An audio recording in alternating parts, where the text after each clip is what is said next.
Hey, yo, we are back. What's up? What is going on? Welcome. I've been going live, but today I got time, cuz. I want to talk about a few things in the boxing world. We got to let the notifications go out. If you are new, make sure you guys smash the like button. Leave me a comment if you got any value from this video. I want to talk about some things. Terrence Crawford versus Canelo is at the top of the list, right? Potential fight, I guess you could say. It's a rumor. People are saying that the fight is done. Yeah, so we got to talk about some things. I've been tweaking the audio, so I need the people in the chat while we're just waiting for the notification to go out with my face on the screen. I need you guys to help me fine-tune this audio because while I'm waiting, I feel like we can dial that in. So definitely Ego's Army like Romans 10. I see you. He said, let's go. The best in the business, and it's not even close. Especially you, because right now I know you a regular. I don't know how many ops we got in here, and not everyone has received notifications clearly. So help me fine-tune the audio. Daniel Santiago, what's up? What noise annoys a noisy oyster? A noisy noise annoys a noisy oyster. All right? So the audio right there versus, let me adjust this setting. What noise annoys a noisy oyster? A noisy noise annoys a noisy oyster. What sounded better? What audio sounded better? Romans 10, Kamal Oz, somebody help me out. The first or the second? The ops is for sure going to get got. We already know that. Kamal Oz, Romans 10, help me out. Because I've been tweaking the settings. I got to get the levels back.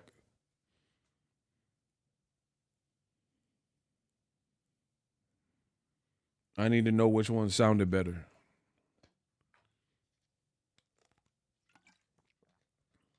The second. Bet. I'm just trying to see if I'm going in the right direction. All right, try this. What noise annoys a noisy oyster? A noisy noise annoys a noisy oyster. Just let me know if it's getting worse or better. What noise annoys a noisy oyster? A noisy noise annoys a noisy oyster. Your EQ is too high. I need to box it in a little. Okay.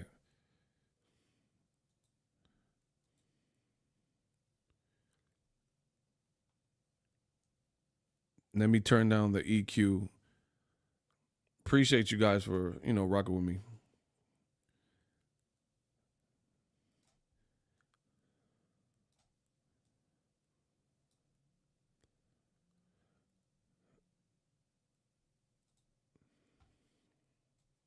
Hold on. I'm trying to make these adjustments on the fly, which, it's always going to be harder.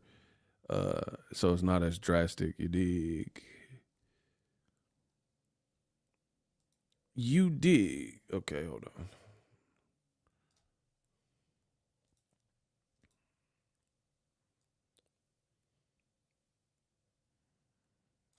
What noise annoys a noisy oyster? A noisy noise annoys a noisy oyster. How we sounded? Was that the best? Because I pushed it back because I'm the best in the business. Romans 10. Was that the best we've heard so far? The audio's not cutting out, anything like that.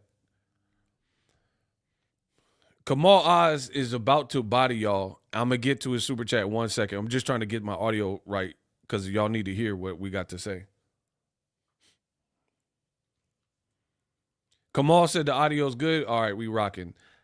I'll leave it right there. I'm not going to tamper with it too much. And then I'll fine tune it off camera if need be. Kamal, you can hear me good? All right, bet. We up. So I'll get to your super chat. Let me close these windows out.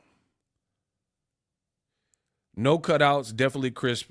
All right, bet. Eagles Army, let me know what's up. Yeah, I've been playing with the audio, so it's been, we just getting the sound right for 2025. Bet. Bet. You dig. All right. Oh, I can't wait to cook on this. Oh, wait. Yeah. All right. Kamal Oz sent $10. Ah, thank you. Shout out to Kamal Oz. Thank you to Kamal Oz. I said thank you. Rep. Thank you to Kamal Oz. Ooh. Now we about to cook. Kamal Oz says, the Bud Buddies are furious. Furiosa. They like Mad Max Furiosa. Yeah, let's get it. He says they are furious right now. Absolutely. The Bud Buddies, they know no limits. So now I got to spank you. I promise. In this video, I'm going to spank y'all. Keep it up. Yeah, I like that. I like competition. I'm about to spank y'all. People, they like, oh, Ego, I disagree with you. Bet. Get spanked then. Go against the dawn if you want. We made men. I can't wait. Go against the dawn. I can't wait. Hold on. Let me read Kamal Oz's full. Okay. So Kamal Oz says, I'm just trying to get everything situated. The Bud Buddies are furious about honest analysis with Canelo versus Crawford. It's nothing more than a cash grab. If it was about legacy, Bud would become undisputed at 154, fight Skull or Chase Janibek. Shout out to Kamal Oz. Woo-hoo! Started off with fire. I couldn't agree with you more, brother. So, let me cook. I'm ready to go. I got my green tea with me, too.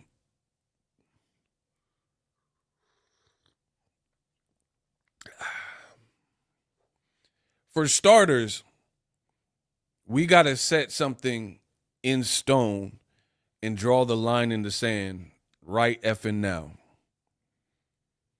This is my channel. Y'all realize that, right? You understand that the channel says Boxingego. Like if you go into a burger joint, it say McDonald's. Ronald McDonald owned that muff. It's no different with me. When you click on my video, it says Boxingego. Founded, headed, everything done by me. From the rooter to the tutor. The thumbnails, the titles, it's all done by me. Suckers, watch out. Bill Haney trying to buy all content creators from boxing. Good luck with that. Hey, good luck to Bill Haney. You're going to be spending a lot of bills trying to rebuild. That's a bar. Hold on. I'm going to get to the Haneyacs in a minute. Listen, y'all think I'm playing. 2025 is ugly. Bro, if you ain't with us, you against us. We declaring war. And I'm with that. I'm with that. So pick a side. Stay over there. I'm with that. I said Bill Haney going to have to spend a lot of bills. Devin Haney's career is in a bad place. He got to rebuild. That's a bar. Bro, I give you boxing knowledge and bars. I said Bill, if you want to buy channels, he got to spend a lot of bills.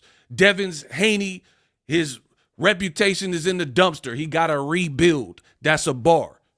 I told you, I don't come to play 2025. Devin's, everything I said on the channel is true. Devin's career is in the dumps. It's in the pits like Brad. He in the pit like Brad. Get him out of here. But I'll get to Devin and Bill in a minute. Let me cook on this Crawford. This is my channel. I do what I want. Y'all know that. If I was like this 2024 and every year prior, it's only going to get worse in 2025. My man said it's over for the Haneys. Man, I can't wait for 2025. I've been waiting for this. So, shout out to 7-6 Mark. Shout out to Kamal Oz, Eagles Army. You ain't with us, you against us. I'm with that. I'm entitled to what I like and don't like. I even liken it to ordering a pizza. If I like pepperoni and you don't eat pepperoni, what the that got to do with me? I like pepperoni.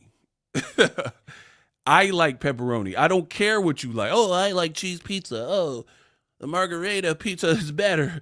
I don't care. The Canelo versus Crawford fight, it stank. It smelled like to me. Do something about it. Do something about it. I don't care what you like. Oh, yeah, pepperoni's not the best pizza, Ego. You got fans crying. They was crying in there. They was making a bunch of women feminine gesture noises. They was crying in there. They crying to Lord Boxingego because I don't like a fight. Who y'all telling on? Like, they be snitching on me like the Haneys. You know what I mean? They be snitching like, oh, Boxingego says he doesn't like Canelo versus Crawford.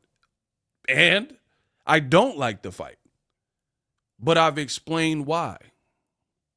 I don't like the fight. What you gonna do? No different than if you don't like pepperoni pizza and I love it, then I'm ordering what I like. I don't like Crawford Canelo. I don't like any fight where the fighter is moving up rapidly through weight classes and they ain't even conquered the weight class that they currently in. Name a time, listen, name a time where Boxingego ever advocated for that. Shout out to my boy Tao from Paris.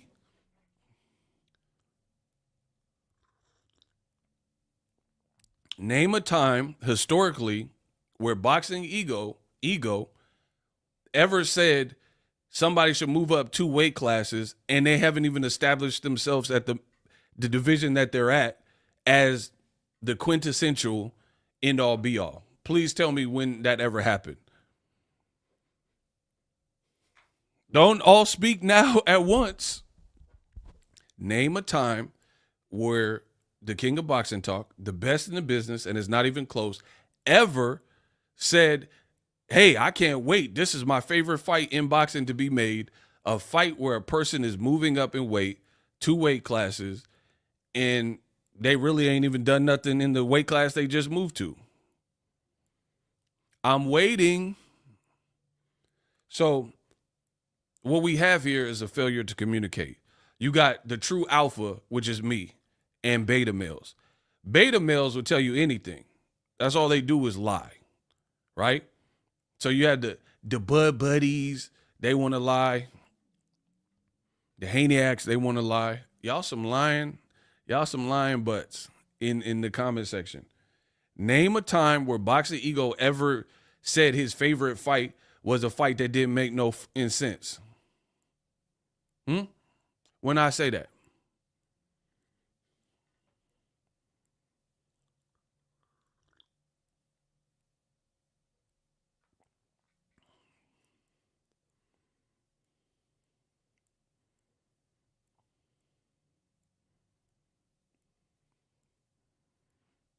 I don't hear nobody. See, that's why I like the live experience, because the people who try to throw smut on your name, they don't appear in the live. I'm like Candyman. In the live, I get to be Candyman. Where's all the energy where like, oh, ego? I'm asking a direct question. Name a time where Boxingego said a person should move up 2 weight classes and fight a Hall of Famer when they ain't really did nothing in the weight class that they just got to. Terrence Crawford has one fight at 154 pounds. These are the facts. Not only do you only have one fight, it was a split decision win. So you barely cleared a muff that got 11 fights, according to the judges. You fought a guy with 11 fights, 10 wins, 1 draw that he had to avenge, and you had a split decision win. Where's the lie? Where's the lie in anything I said? So you didn't keep up your knockout streak that you had at welterweight. You didn't do that. Terrence Crawford, all knockouts at welterweight. Move up to new division. You fight a guy with 11 fights, and it's a split decision. Now you want me to believe the boxing specialist that I am, the best in the business, and it's not even close, that Crawford should bypass 160 and jump to a new division when he only has one fight by split decision at 54 because he's saying he can whoop Canelo. And I'm supposed to regard this as, this is an amazing fight. I don't see it. And I'm telling you why I don't see it. But the Bud Buddies, the Haneyacs, they're all in it together. They trying to conspire to like take down Boxingego or whatever they think they're doing and make it about something that is not. Oh, you just hate Crawford. Oh, you're scared. Just listen to what people say. Why on earth would Boxingego be afraid of Crawford fighting Canelo? What does that have to do with me? Win, lose, or draw, why would I be scared? Think about what people say. Make that make sense. Why would I be afraid of Crawford fighting Canelo? How does this hurt me in any way? So let's say Crawford moved up. It is the best move, and he knocks out Canelo. Let's just say that happened. Let's play devil's advocate. What do you think is going to happen to my channel? You think after all these years of hard work, people are going to be like, oh, Ego said he didn't want to fight. I'm never watching him again because Crawford won. Like, y'all some clowns, bro. What do y'all think is going to happen to me over any one fight? Inquiring minds would love to know. You guys always throw around this fear factor. Ego's scared. Ego is scared. I know it. Ego hates Crawford, so he's scared that Crawford fights Canelo. Let's continue to analyze this. First of all, I've already explained, why would I be afraid? I'm going to make money off of, I hope it's a double knockout. I'm still going to make money. If Canelo and Crawford both throw home run knockout punches and knock each other out, I'm still getting paid. That's a little intel on my business. So why would I be afraid of any possible outcome in the sport of boxing for any fight, let alone that fight? Shout out to Egomaniac. Man, talk to him. You going to make money off the views of whatever fight happens. That's like the point of having a YouTube channel. These people are brain dead. That's what I'm trying to show you. Like, for example, let's say I had a movie review channel and I covered the Oscars and I love Denzel Washington, right? That's true. I actually love Denzel. He's an iconic actor, right? Let's say he's up for an Oscar and so is Russell Crowe. I want Denzel to win, but even if he doesn't win and Russell Crowe wins, if I have a YouTube channel, I'm just going to talk about the outcome and get views no matter what. So explain this theory about Boxingego is afraid that Crawford actually gets the fight. Tell me how that makes any sense. I'm getting paid no matter what. And it's so funny being in this position because when I said Usyk was going to beat Fury, not just the first time, but the second time as well, you guys said, oh, Ego, it's because you hate Tyson Fury. You'll see. Tyson Fury is going to knock out Usyk. You'll see. And then when Boxingego was right again and Usyk beat the out of Tyson Fury both times, where are them we'll see people? You'll see. Where are they now? So I keep telling you I'm the best in the business, and then I start showing you because what I say actually happens. So, again, I've expressed why I don't like the Crawford-Canelo fight. It's all about the weight. You guys have not been able to name a time where I ever advocated for anybody doing these big jumps when you ain't even cleared your own. You ain't even cleared Like Jermell Charlo was undisputed. He cleaned out 154 at that current time, moves up to fight Canelo, and didn't do nothing with Canelo. So why would I want to see Crawford, who, again, he don't fight like Charlo. He's his own fighter. He is a different fighter. But why do I want to see him with one fight in a split decision bypass? He's not fighting David Benavidez or David Morrell. Just go straight to the top dog with one split decision win over Madrimov and fight up there. Why do I need to see that? And the best the haters can come up with is Ego's afraid because he's a Crawford hater.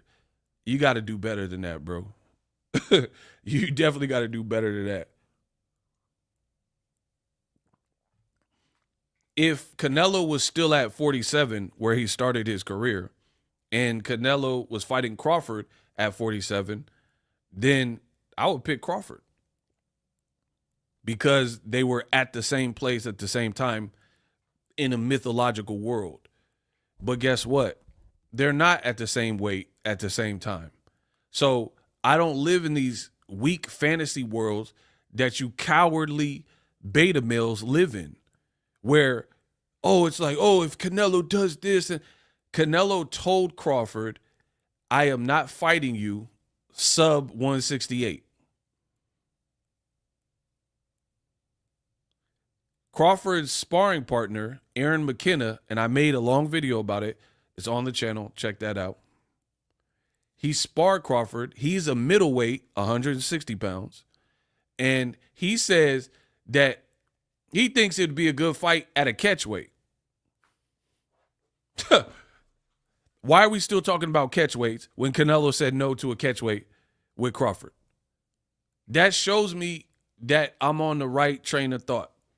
Why is Crawford's sparring partner, who has in-ring experience with Crawford, suggesting to Sean Zettel, again, I made a video about it, in an interview from Sean Zettel, that the Crawford-Canelo fight would be good at 164. This is a dead issue, non-issue, when A-side Canelo Alvarez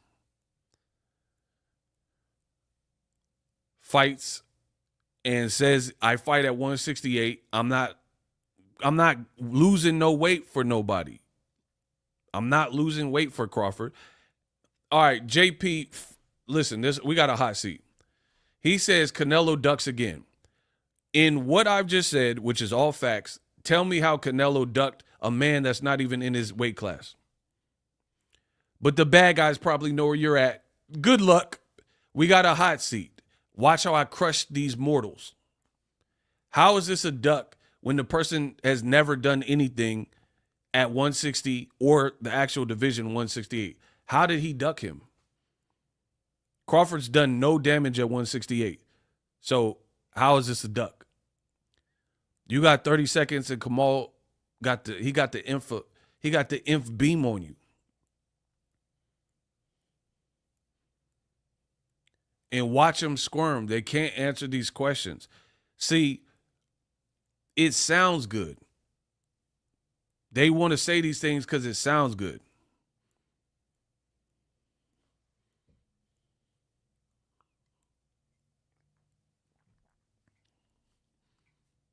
Where's his response or reply? They can't beat me.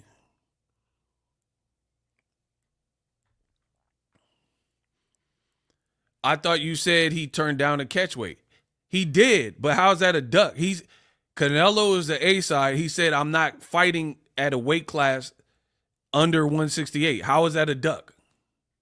So, okay, for example, bro, listen, come on, I seen the lame reply. I'm going to burn these boys. In 2025, I'm burning them down. Oh, my gosh. So let's play the game. Edgar Berlanga, whether he was joking, whatever, he put out a tweet. He said, I'll fight Anthony Joshua, right? So Edgar Berlanga, who would be the B-side to Anthony Joshua, he gets to dictate Anthony Joshua's weight. And he gets to say, fight me at 200 pounds if you really want to fight. You're the B-side. You said you would fight Anthony Joshua. If you called him out, why would A-side Anthony Joshua give in to any Berlanga demand?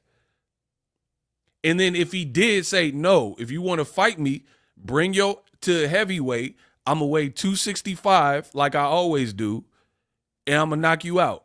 So if Anthony Joshua doesn't concede or give some leverage to Berlanga, he's ducking Berlanga. This is the level of stupidity that's in boxing, bro. That is the equivalent of what you were saying. Crawford, the B-side, gets to call the shots and make Canelo fight at a weight class that he never said he wanted to fight at, 164, for this particular fight at this particular moment. So if he doesn't do it, then Canelo ducked him. Get him out of here, come on. Hey, one of the shooters, get rid of him. I just destroyed him. And it's so easy. I ain't have to break a sweat.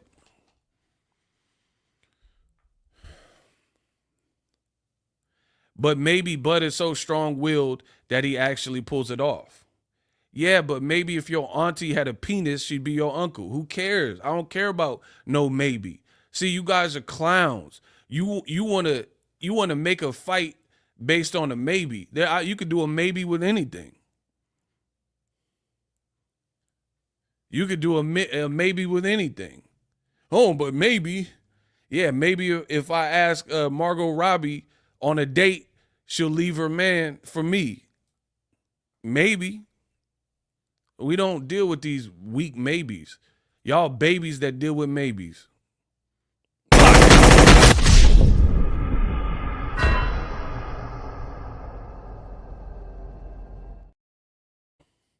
Y'all telling me about a maybe. I mean, everything is a maybe then. Maybe if you open a business, you'll be successful. You know what I mean? Like, so you think you'll go to Apple and say, hey, give me $100 million loan because I have an idea for the iPhone and maybe it'll work. This is how dumb boxing fans' logic clearly is. Hey, I'm a smart guy. I'm ego. Apple, float me $100 million because I can make your iPhone better. No track record of making phones better. You know, no Tesla inventions, no nothing, but give me $100 million because maybe I can improve your product. Don't call me a clown, homie. You have no idea who you talking to. Boxing has changed. You a clown. Block him. What you talking about? Clown. You Pennywise. Hello, Georgie. Without your boat. I like popcorn, Georgie. Now here you are. What you talking about? Don't call you a clown. Bro, he said, don't call me a clown. Bro, you Pennywise. Hello, I like popcorn, Georgie. Come down in the sewer. We all live in the sewer. You all float. You float too. You all float. Down here, they all float. Who you talking to? Don't call me a clown. You a clown. Yeah, I said it. Yeah, he said don't call me a clown. Yeah, get him out of here, bro. Hey, no, I'm not doing the block video. We going straight to the body bags. I'm not even doing the block video because it just detracts from the message. I got more to cook on. So anyway, this is the logic of some boxing fans. Crawford, who's the B side, he get to call the shots on A side Canelo and make up catch weight. And if Canelo doesn't agree to B side Bud's catch weight, he ducked him. Yeah, all right. Good luck with that. Good luck pushing that narrative to boxing fans. But then, Kamal, tell me I'm lying. When Floyd Mayweather and Boxingego said, Bud, earn your keep, Benavidez was at 168, Terrence Crawford fight David Benavidez, they look like you pooped in a cereal. They're like, oh, this is absurd. Why should Bud Crawford fight David Benavidez? This makes absolutely no sense. Bro, Benavidez was at 168, and Floyd and myself said, Bud, show the world that you dynamic at 168. We know you're good in the divisions you fought at, but show us that you carrying power, you didn't slow down, and you the same fighter 2 divisions up.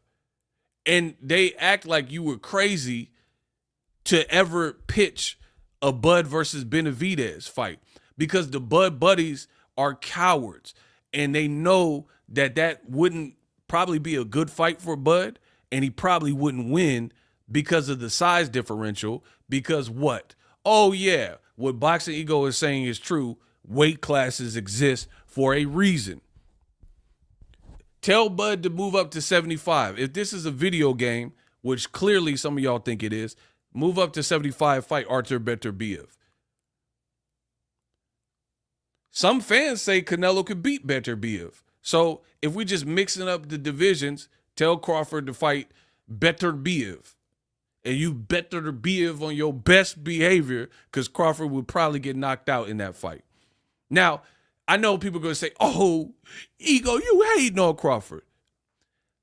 I don't really want to see him fight Beterbiev, but I don't really want to see him move up 68, 75. So I'm just being facetious. Hey, shout out to my boy, Dan the Boxing Man on Twitter. Follow him. If Canelo fights Skull in May, I could see Canelo versus Jamal Charlo in September. Y'all know how Canelo moves. That's probably the move for real. Jamal's going to fight Cornflakes or Frosted Flakes, whatever the boy's name is. He going to fight. They're great. He going to fight. Bro, you know how Canelo get down. Canelo going to fight Tony the Tiger or whatever, Jake LaMotta or whatever dude's name is, the Frosted Flakes LaMotta. He going to fight him. And like my boy, Dan the Boxing Man, excellent account on Twitter. For real boxing news, come to me, come to my boy, Dan the Boxing Man. These NorCal boys, you feel me? He's from the NorCal. I'm from NorCal. California is active. Follow us, because between our different platforms, you're going to get some real boxing stuff. Not a bunch of make-believe, baby talk, and clickbait lies. Like, I haven't seen Dan the Boxing Man do all this goofy clickbait, and he'll actually cite his sources. You have content creators on Twitter, YouTube, TikTok, all that stuff, and they be making up news, and in the made up news, you never even know the source. My boy Dan the Boxing Man be on Twitter, and he's diligent. You guys got to start with people with integrity. The man will cite his sources. He don't try to steal nobody's shine or anything like that. He'll let you know what's going on and say, hey, Dan Rayfield posted this first. I can respect that, because that's integrity. So I'm always going to big up people who have integrity. But anyway, nobody wants to see Crawford move up and fight Benavidez or Morrell, but he should straight away get a Canelo fight. I mean, I'm not into it, and you're not going to make me into it. I'm in NorCal right now. Come make me want to see the fight. I want to see how this play out. Come force me to like Canelo Crawford fight. I don't know who y'all think you dealing with. Make me like the fight. I want to see how you pull this off. I don't gotta like what you like, because if you think Crawford and Canelo is the biggest fight in boxing, that's on you. Talk about it on your channel. Talk about Danny, champ of the world. I don't think it's as big as some of you guys think. I don't think it makes sense, and I don't really care to see it. I would only be watching it because I have a channel, and I've watched lesser stuff. I watched Jaime Munguia fight with the old boy with the no power that knocked him out. But I don't really want to see the fight, and you're not going to make me want to see the fight. So, again, you have fans leaving the comments like, oh, you can't be a fan of boxing and not want to see the fight. Bullshit, because I don't want to see the fight, and clearly I dedicated my life to starting a boxing channel and being a fan of boxing. Look at the mindset from people's comments. If Boxingego don't want to see one fight like they might want to see the fight, then I'm not a fan of boxing. I mean, get real, bro.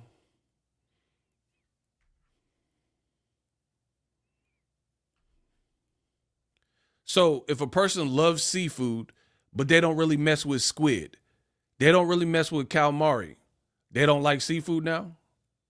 This is the level. This is like the level of idiocracy that you see in the sport. Somebody loves almost all fish, salmon, swai, tuna, right? Trout. They like shrimp. They like king crab. They like lobster. They like scallops. But they don't really like squid. They don't really like calamari. Now you're going to say they don't like seafood? That's what y'all do to me. Oh, you can't be a fan of boxing if you don't want to see weak Crawford Canelo fight at 168, which makes no sense. And I've already depicted why it doesn't make sense. Again, I don't know who y'all thought y'all was dealing with, but now y'all got a real problem on your hand. And whatever. If me vocalizing that I don't really care about Crawford Canelo, it makes me not a boxing fan, so be it. The money's still coming in. My bills are still paid. I'm still going to make money out this boxing game. So why? Fine. I'm the boxing guy with boxing in the name of his channel that don't really like boxing because I don't want to see one fight. You goofy You guys sound stupid, bro. I want to see Canelo. I want to see what I want to see. You ain't going to make me see what you want me to see. Like, I don't drink anymore. I've drank before. I haven't drank in years. I'm not interested. I'm doing different stuff. If you like to get faced and drink every night, that's on you. What that got to do with me? If you want some tequila, I'm not stopping you from drinking tequila with the worm in it. If you want to get smashed and blackout drunk, that's on you. I don't drink anymore. Just because I stopped. I didn't have no issue. I ain't never had a DUI. I just chose personally to stop drinking. Again, if you get down and you want to take shots every night or you want cirrhosis, you drink 24 packs of beer, that's on you. But you can't expect me to like what you like because you like it. Oh, man, you better like Canelo Crawford. Come make me like Crawford Canelo. I'll be waiting. I'll be ready. You know what I mean? So that's where it is. I don't like the fight. I don't like weight classes being disrespected. I didn't like Jake Paul fighting 60-year-old Mike Tyson either. I understood from a business perspective why it happened, but that's why you didn't see a bunch of content. You're not going to make me like what you – and I told you how the fight was going to play out. Y'all told me Mike Tyson was going to do all this stuff. Oh, it's still Mike Tyson. Yeah, okay. And then we watched the fight, and it was horrible. Mike Tyson had a backiotomy. He looked like he could barely move, bro. He was in the corner like making all these faces. Like, I don't even know what was going on with Cuz. Mike Tyson was like I don't know what that was about. Bro, he high off mushrooms. He had his booty cheeks out. I don't know what was up with Tyson. And y'all was telling me, oh, this is a fight of the year. Tyson's going to knock him out. But once again, Boxingego always prevails because the truth prevails. You guys told me that was going to be a great fight. I was like, I don't see it. Mike wasn't even good at the end of his career. How you going to wait 20 years, fight somebody who's been boxing for several years straight, bigger than him, younger than him, in their prime, and he going to look like Tyson of old and just wind back the clock? Y'all cowards, y'all don't know what you're talking about. I'm really him. I'm the best in the business, and it's not even close. Y'all, Mike Tyson, he's going to show you. He's going to prove you wrong. He's not losing to a YouTuber. All right, bro. And then I watched the fight, Mike Tyson biting his gloves. Bro, where the peekaboo defense and all that, bro? I have never even seen that. Cuz was eating his gloves on the set on Dead Homies. Bro.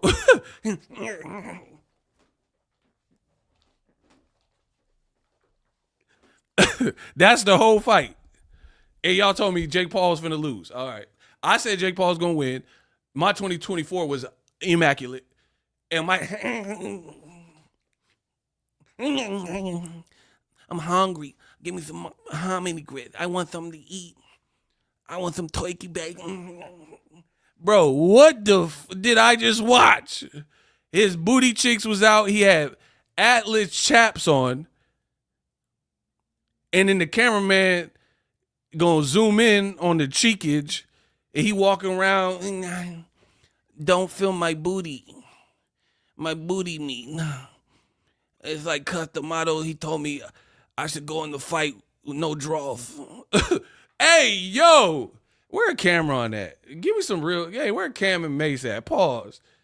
Y'all let Mike's cheeks be out. We got legend with his cheeks out, and y'all told me that was gonna be a good fight. And again, swear I don't. When it come to Crawford, Canelo, and all these other stuff, I done got my whole 2024 right. Y'all act like I don't know what I'm talking about. Okay. And Dan the Boxing Man. Shout out to my boy. He sent $2. Absolutely. NorCal holding it down in this boxing game. You did. Bro, that Mike Tyson fight was exactly what I told y'all.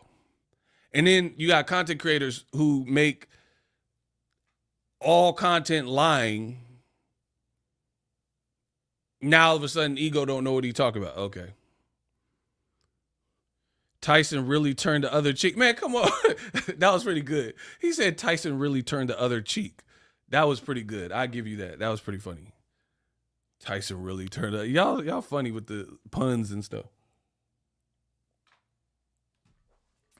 Bro, that Mike Tyson fight was exactly what I'm telling you it was going to be. And I'm telling you what the Crawford fight's going to be. The Bud Buddies, the drunk on Cosby pudding pops. Absolutely. They're going to tell me if I don't like the fight, I hate boxing. All right.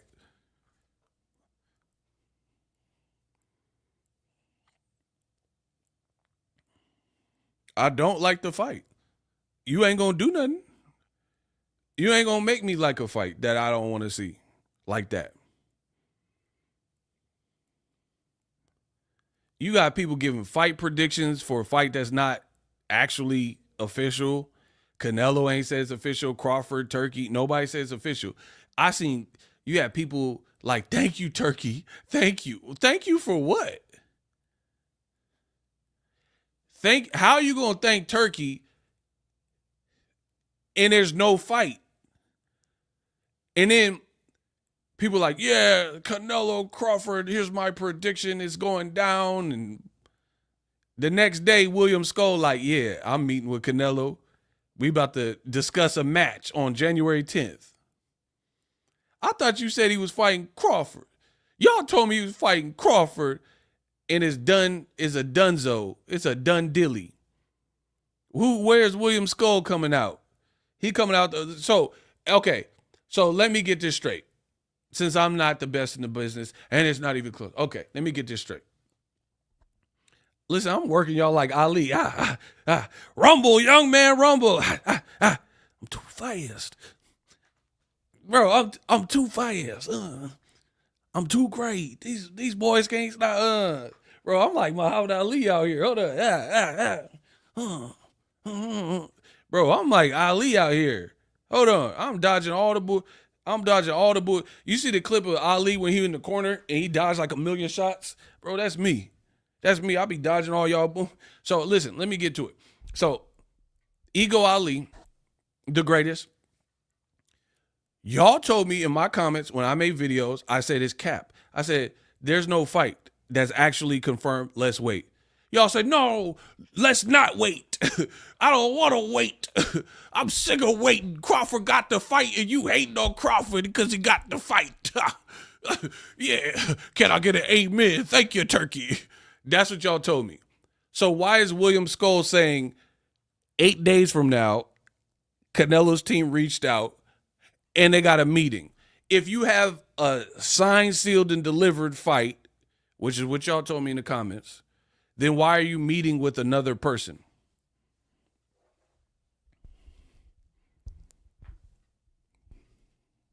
I'm still waiting. Why would you be waiting and meeting with other people if you already have your next fight done dilly? It's looking bad for y'all. 2025, we're literally 2 days in, and it's already looking bad for y'all. I'm going to say it again. If Crawford is fighting Canelo and it's sewed up, then what is this William Skull, who has earned the vacant IBF, what is he talking about? In a brand new interview, just made a video about it. Why is he suggesting that he's been reached out to and his team is meeting to discuss the parameters? The Bud Buddies is looking pretty bad.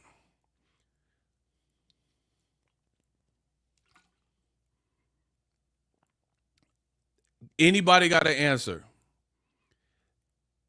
If Crawford and Canelo is a done dilly and it's not premature, it's actually agreed, it's signed, ready to go, they're just waiting to announce, then why is Canelo still taking meetings with any other candidate? Like, for example, Benavidez is fighting Morrell. That's his focus. Why would David Benavidez be negotiating with whoever else when you already have your next fight? Why would Tank and Shakur be negotiating and doing meetings when they're in camp for their next fights?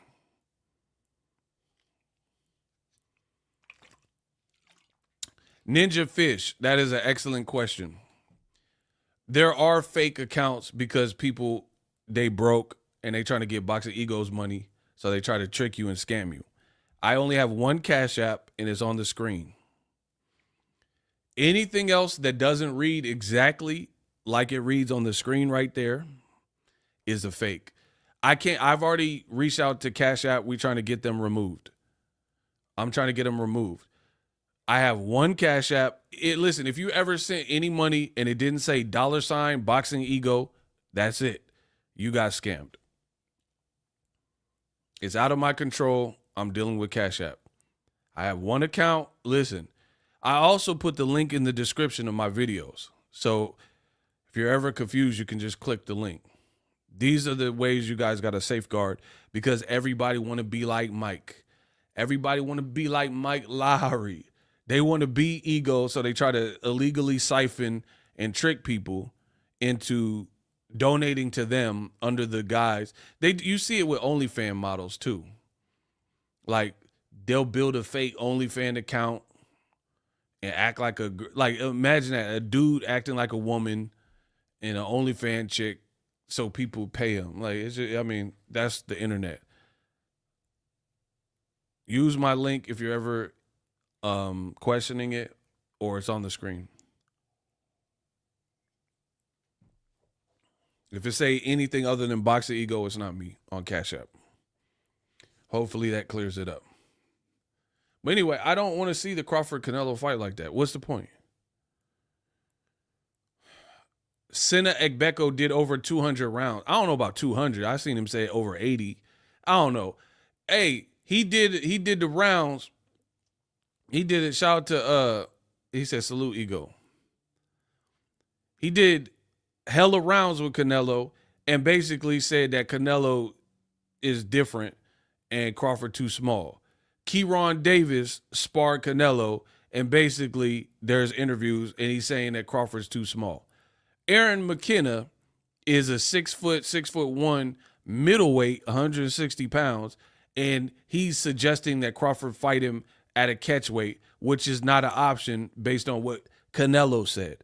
In boxing, why, if you're A-side and you're Canelo, why would you give anything that even remotely benefits your op?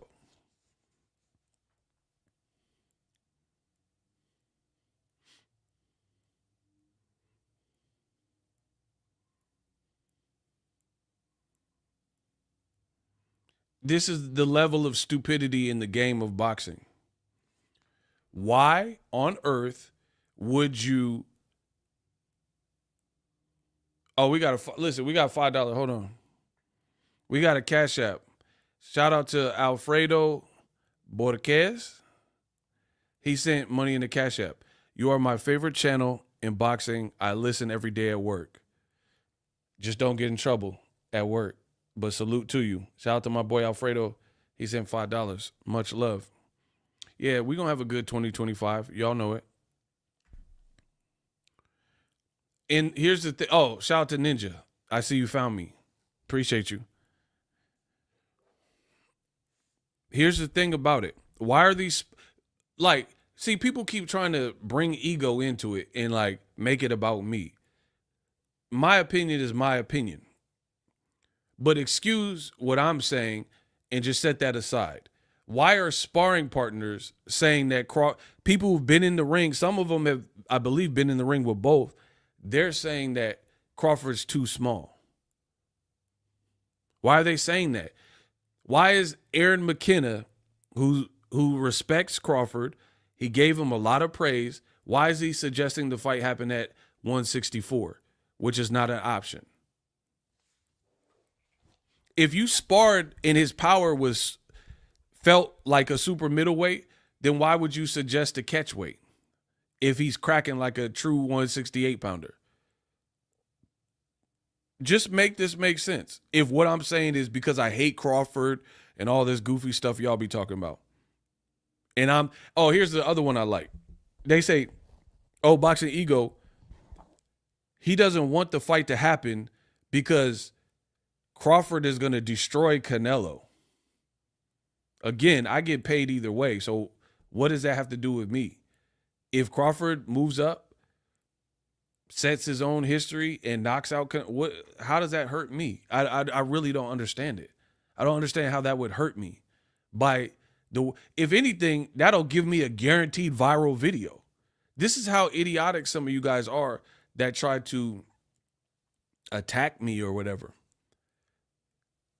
Bro, do you understand how viral I'll go if Canelo got knocked out by Crawford moving up? So I'm always going to care about my business because that's how you stay in business. So wouldn't that be better for my channel if some crazy, shocking, upset type of bull happens in boxing? Like scandal, like Ryan testing positive. People are like, oh, man, you hating. Bro, this is content from me. I'm not Ryan. I don't do drugs. So how is Ryan failing a drug test indicative of my life? This is how stupid people are with their logic.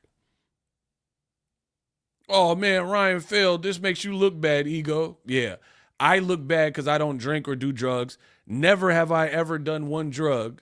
I didn't fail for Ostarine, but somehow a YouTuber who lives a fairly clean life in terms of, all the way clean in terms of drugs and don't drink, I look bad because of Ryan's decisions. Okay. Good luck selling the people on that one. My boy Jameson Childress. Salute, ego. I am just popping in to say Happy New Year to you and the family. God bless you. Happy New Year 2025. Salute to you and yours. And yeah, we're going to make it a good year. Why didn't Crawford push the Charlo fight? He would have got a nice payday. He said after Charlo lost to Canelo, he didn't want that no more. That's what he said on Twitter. Tim Bradley has a YouTube now. He's saying Crawford going to destroy Canelo on points, but won't knock him out. But then, like, is he really going to destroy him? If you ain't knocking him out, I would chill on all the adjectives and all that.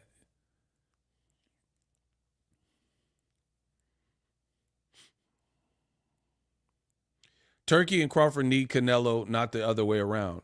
Dan the Boxing Man, absolutely. Canelo proved that by fighting Munguia and Berlanga and generating over 1 million pay-per-view buys with those two fights combined, Canelo isn't worried about next. That's what I'm saying. And Canelo, whether you like it or not, he's a money guy in boxing. He could fight Bo Diddley and make money. Crawford needs select people to get the bigger purses that make sense for the promoter, unless Turkey just want to waste bread. So, yeah, I agree with Dan the Boxing Man. Crawford and Turkey, they need Canelo for relevance more than the other way around.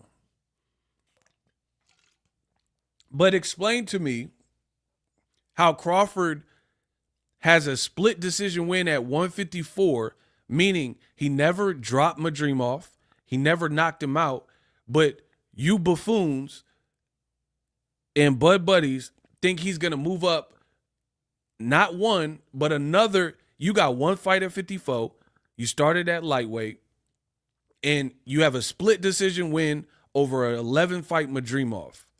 You think Crawford is going to move up X amount of more pounds to 168 and knock out Canelo Alvarez, who has shown to have a beard and a granite chin, and nobody's knocked him out. Nobody's knocked him down. But the mythical unicorn, Terrence Crawford, you're going to put money that he does that? Not just beats him, but knocks him out. Because that's what you guys are saying. They say, oh, ego, you're scared that Bud knocks out Canelo. Okay, yeah, I'm scared that Bud, who didn't even knock out Madrimov with 11 fights at 54, I'm scared that he's going to knock out Canelo at 68 when nobody's even knocked Canelo down. Canelo got 36 rounds in with Golovkin and never touched canvas, let alone get knocked out. But mythical unicorn boy from Omaha, Terrence Crawford, I'm to believe that the smart bet is to pick him by knockout at 68. You guys, yeah, you don't know about boxing, bro. Bro, you have a split decision win over Madrimov. Put Madrimov in with Canelo at 68. Good luck. Hold on. Oh my God. I'm amazing, bro. That's an amazing point. Madrimov low-key might not beat Virgil Ortiz, who's not even as accomplished a Mexican-American as Canelo, and not in the higher weight classes like Canelo. Madrimov, if he lose to Virgil Ortiz, that's going to hurt Crawford, because if Virgil win, Virgil's going to inflict some pain. And I don't know who I'm picking for the record, because that's a good fight. Madrimov, Virgil, especially with the Boachuk fight getting canceled, that's better, because Boachuk could have beaten Madrimov, in my opinion. If not, it would have been a grueling fight, and then going back into another grueling fight, which I don't like. So they made the right play to pick and choose, and they chose Madrimov, Virgil Ortiz, which I also predicted in 2024.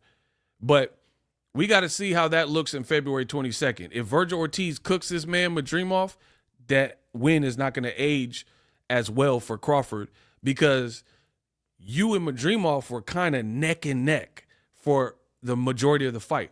Crawford, he does have a switch. Credit to him. He is a terrific fighter. So if he feels he's down, he has the willingness to win, and he does try to get to a different gear. So I respect that about Crawford, and that's what I seen in the Madrimov fight. When the fight was a little too close for comfort, the boy Buzz hit the switch and started putting it together and putting some sharps together even late in the fight. So that's a real fighter.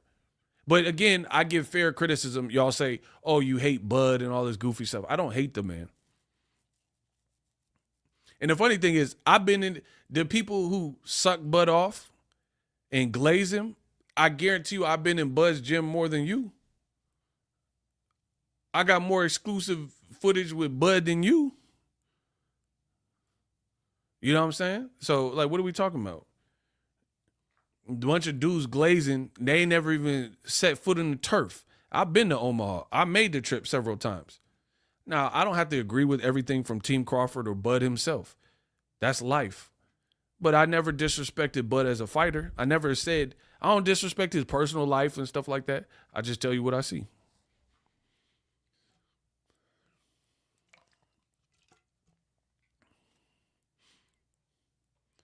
Ego, Crawford, Canelo, if you put some green on who you got. Y'all know me. I don't do fight predictions for fake fights. Make the fight, and then I'll consider doing a prediction for it. Other than that, I'm not bothered. Why should I be? Okay. Oh, my God. Some men need to hear this more than anybody. As a man, you should learn when to speak and when not to speak.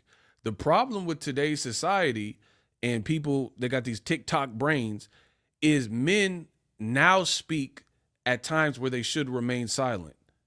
And in times where They should speak. They remain silent. Boxingego doesn't fit into that category. If somebody's being wronged or bullied or something, Boxingego speaks up for that while others stay silent.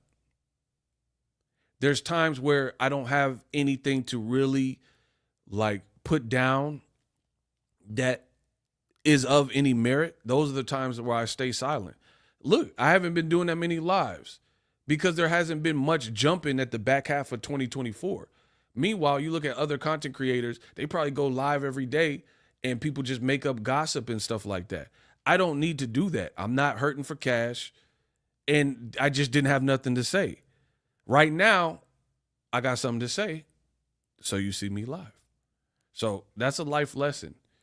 If more people abide by the principles that I live my life with, I think we'd be a better society. Again, pay attention. You got, in 2025, men who should stay silent, but they speak. And then you have men who stay silent when they should be speaking, when you should be speaking up. I don't do that. I speak up when it's needed. Told you I'm like Bruce Wayne, the Batman of boxing. And this Crawford Canelo fight stinks. It's a potential fight and it stinks. I don't like it. But you got hurt by Gamboa, facts. Bro, Crawford hit the running man. He was on this Chris Brown versus Gamboa. You know what you're here for. Bend your body like a limbo. I'm gonna make you feel like a nympho tonight. Yeah, yeah. Baby girl, anytime you want it, I'm ready and willing, gotta give it. I see the look at your body, you got it. Bro, Gamboa had Crawford on skates, rollerblade. He was on rollerblades. He was bow wow, roll bounce. Anytime you want it, I'm ready and willing, gotta give it. I see the look at your body, you got it trembling. Bro, these walls ain't loyal. When I rent new, I want you. Arrow was on skates too. Okay. Crawford beat Arrow. I would rather be on skates by Crawford than Gamboa, though. I mean, so that was stupid. Like, bro, Gamboa, Crawford came in at 155 or something. So he was bigger. He was fighting in Omaha. Arrow went through a car wreck and got scraped by a legend in the making in Crawford. So, yeah, I'd rather that outcome too. And here, like, listen, this is the part that's going to really make y'all mad because y'all don't know about boxing. To be honest, if I'm just being fair, something seemed off with Arrow to me. I don't know if the accident changed him. I don't know if he had an injury. I don't know. But something seemed off. That's the elephant in the room. But here's the thing. Given the status, and then y'all going to say I'm hating for this, but whatever. Given the status that Arrow showed up in that fight and how crispy Crawford was, to be honest, I think he should have cooked him even more. Not that he didn't, like, win emphatically. But what I'm saying is, I'm talking about Arrow should have been asleep. I'm talking about he should have been asleep the way Arrow looked.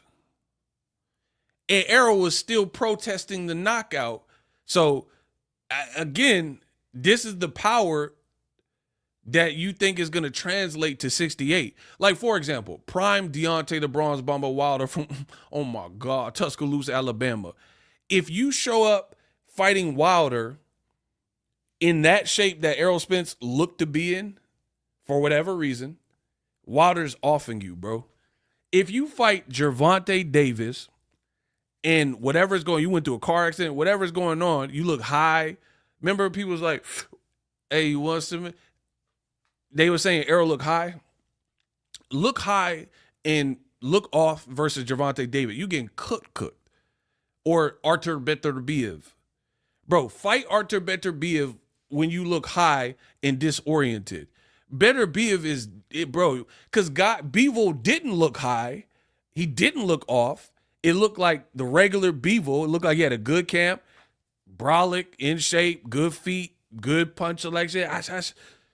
And Better Beef was still hurting Beevil. So you guys, the Crawford fans, they rejoice off the Errol Spence. But if I'm really being honest, it was a good performance. But something seemed real off with Errol Spence. And given that, I would say that Crawford, if his power was like that, I think you probably would have knocked Errol smooth out because he just looked very off. That's my opinion. That's my honest opinion. Bro, you guys say stupid stuff. Better Beef is overrated. Prime Roy Jones would have watched him. So to suggest a fighter is overrated, let me pull from history with one of the greatest to ever do it in his prime, Roy Jones. Look at how stupid that is. Like, that's like, let's say there's a modern day singer and you say, oh, that modern day singer is trash. Whitney Houston would have dusted her off. Yeah, but Whitney Houston's also a musical genius and one of the greatest voices ever. Like, so that, like, how do you, you guys say stupid stuff. How do you say somebody's trash, but then you pull one of the rawest people from history and say, hey, they wouldn't beat that person though. If someone's trash, then why do you have to go to a Roy Jones? You should be able to find, like, if you say like Munguia's trash, Trevor McCumbee would beat him. That makes sense. But you like, oh, Jaime Munguia's trash.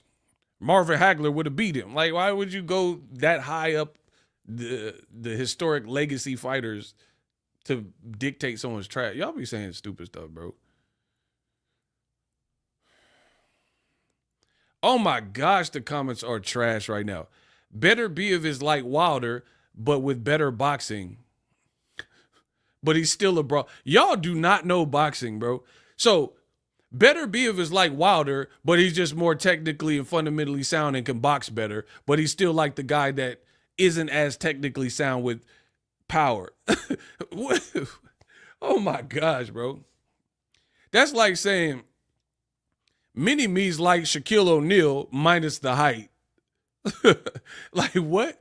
Willow, he's like Dikembe Mutombo, but he's just not as tall. Then he's not like Dikembe Mutombo. You guys, oh my gosh, bro. Y'all say some of the dumbest things that I've ever heard in boxing. You just said Better Beef fights like Wilder, but he's a better boxer, pretty much more technically sound. Then he's not like Wilder then, if that's what you're going with it.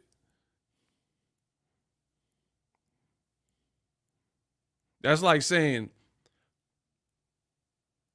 oh, I'm like Michael Jordan with the hair, but I got a full head of curly hair. Then Michael Jordan was bald. Then you're not like Michael Jordan if you have a full shoulder length, curly headed hair. Then why? Oh my God. Whatever. You said, oh yeah, my haircut's like Michael Jordan minus I got cornrows. Then you're not like Michael Jordan? Whatever. Hey, Demo Gaming must be stopped. He said water is like Kool-Aid without the sugar and the flavor. That was a good one. Shout out to Demo Game. That's what I'm talking about. This is just, it's like these mental gymnastics and then when I do this like only I can, people's like, oh, Ego, you're off. I don't agree with you, man. But y'all talking about water tastes like Kool-Aid minus the flavoring and the sugar. But then when I say stuff that actually is coherent and makes sense, y'all be like, nah, man, you're wrong. And then y'all say this goofy in the comment section. Water tastes just like Kool-Aid. You could do that with anything then. Fast food is just like diet food, except you're going to get a lot more calories. And it got a bunch more carbs and high fructose syrup. Bro, then it's not like diet food. You can't say fast food is just like Brussels sprouts, except it's highly processed. Then it's not like Brussels sprouts and salad if it's highly processed. Fried chicken is just like grilled chicken, minus the calorie intake. Oh my God. This is why I get paid the big bucks. Cause this would and people and it always be these people that be like, oh, you're wrong, ego. But anyway, back to Crawford. I don't care about that fight. I'm still waiting for y'all to do something. I don't care. Who gonna do what? I say Crawford Canelo, I don't really care. If it happens, it happens. More power to him. But I really don't care about the fight. And it's because of the weight. And y'all still haven't told me an example of where Boxingego was propping up one of these weirdo fights that don't make sense because it's a drastic weight disparity. My man said the friend zone is just like dating without the status. That's something a stalker would say. Y'all some stalkers, bro. That's exactly y'all logic. That is exactly how y'all logic is. Friend zone, being in the friend zone is just like dating, minus we can't smash and hold hands and any of the benefits of actually dating.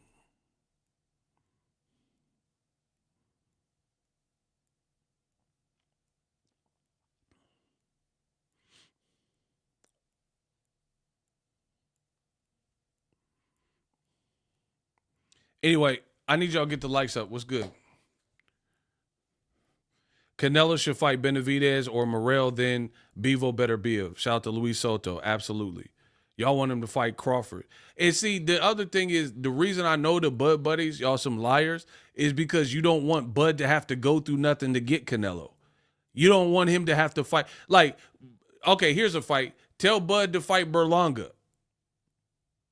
What Berlanga lacks in Crawford's ability and skill, he can negate it with power and size. That's a good fight. Y'all want Bud straight to the Canelo. Fight Berlanga. Canelo beat Berlanga. Fight Munguia. I would watch it because Berlanga gonna talk spicy. We know that. He got that new Rican with him. Fight Berlanga. If you want my opinion to change, I think that's fair. 37-year-old Crawford, move up to 168, fight Canelo, a guy he's already beat. That because it's not like Berlanga got knocked out by Canelo, but Canelo has a win over him. He's gonna sell the event. It'll be because Crawford ain't no punk. Berlanga don't, he gonna hold his ground. Fight him. Berlanga is 6'1". Nah, I don't care about that. I don't care if he's 6'12". I don't care if he's 6'13". What that got to do with it? If you a 168 pounder, fight a guy like Berlanga. I'm with that.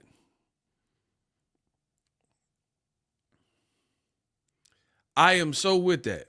It would be a good fight, and it would show us what you on at 168 pounds. And then if you do something like that, just like a fight or two, because, Crawford's at the back half of his career, a fight or two, Bro said he's 6'1" because they scared. Because they just want him to get the lottery ticket, the golden pass to Canelo only, and then that's it. Fight Christian and Billy. Yeah, that dude got a crazy battery. They're like, oh, Bud, he spars with light heavies and heavyweight. Okay, great. Even better. So it should be no thing for you to get in there. Oh, he spars with Steve Nelson. All right, bet. So go in there and fight Berlanga or Christian and Billy, who got a dummy battery in his back, and fight like he on speed. Yeah, fight him. And then show me the error of my ways that Boxingego, because I'm saying weight matters when you just doing whatever willy-nilly with weight. You guys are saying, no, this doesn't make sense. You're hating.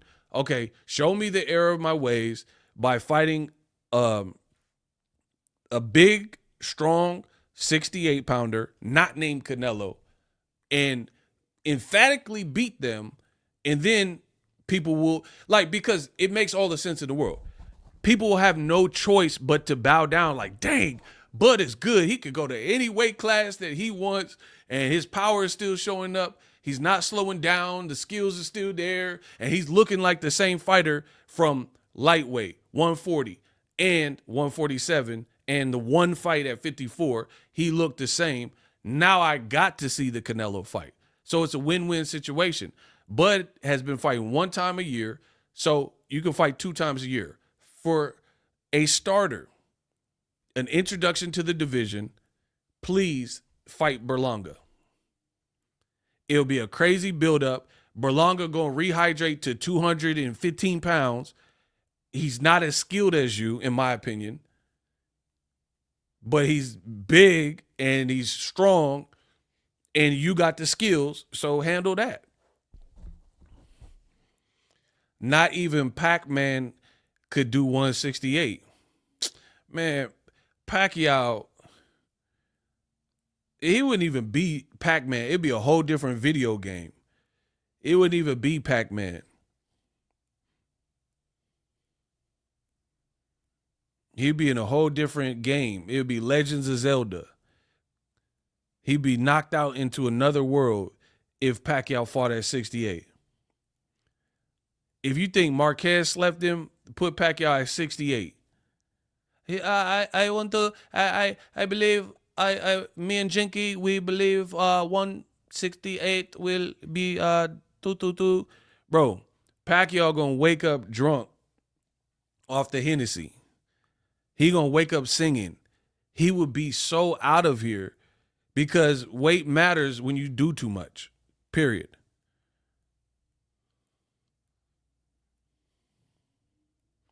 Pacquiao, I decided long ago, never do in anyone's shadow.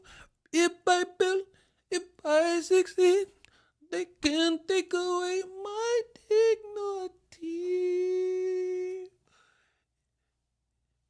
Because of greatness, lovable inside. That'll be Pacquiao when he wake up. If you put him in 60, like, it just sounds stupid. But this is boxing. In 2025, y'all think a 60-year-old Mike Tyson is going to fight someone 30 years younger after smoking and doing shrooms and whatever else Mike Tyson did, fluctuating your weight? You think you're just going to get in one training camp 20 years later and wind back the clock and the magic going to still be there? It's so funny. Come on, ow.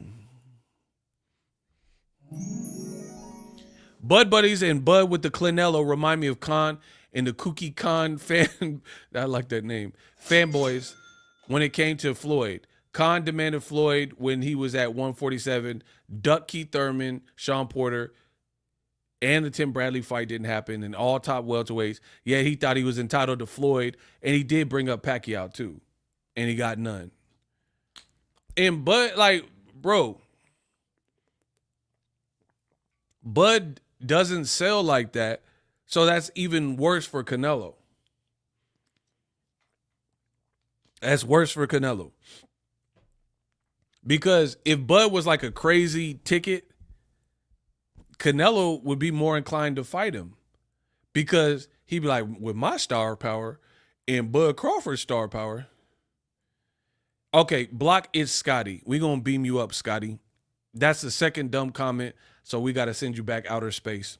What a waste. He said Bud beats everyone at 168. You're done. I'm not even gonna argue with that. This is not the right channel for you. This is not a good fit for you, bro. Shout out to Kamal. Shout out to Kamal, bro. You're just leaving dumb comment after dumb. I can't even be bothered with that. Bro, Canelo finna weigh like 190 something, maybe even more versus Bud. Canelo's never been dropped. Bud is gonna get toasty. That's what I think will happen. Jose P, my guy. Shout out to Jose P. Okay. Listen, we got another $20 from Jose P. Shout out to Jose P. Feel me? What's up, Ego? Ego's Army salute. Absolutely. If it comes down to points, like the other channels are saying, the bigger name gets it. Canelo. Oh, that's oh my. Shout out to Jose. My boy Jose held it down. That's an amazing point, and I'm gonna expand on that. A lot of punchers have had sex with. I said sex. That was so weird. Success. I don't know why sex was on my mind. Pause. I think I said sex. I don't know. Did I say sex? I said that. Pause. Hey, if you listen to Boxingego, I made a mistake. Players up to. I accidentally said the wrong thing. But yeah, erase that. Man, I can't erase it. It's alive. Damn. Whatever. A lot of punchers have had success with Terrence Crawford. He's going to have to be on a back foot all night, Eagles Army. Absolutely. Yeah, no Diddy. All that. My bad. Players mess up too, you feel me? Canelo versus Crawford sells out any stadium. All right, bro. Hey, Ninja Fish busted me out. My bad. I did mess up.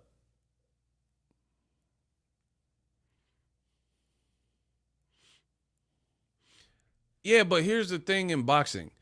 Mike Tyson and Jake Paul did good viewership, but was it a great fight for boxing? Was it a great fight that uplifted the sport that people for years after it happened is going to be talking about?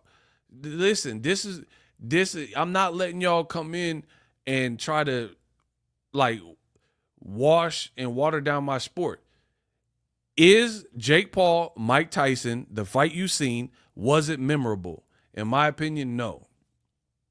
So there's a lot of things that can get a crowd.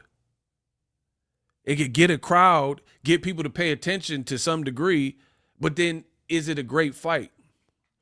Did it need to happen? So I don't care about sellout and fake fight announcements and stuff. It just doesn't make sense, bro.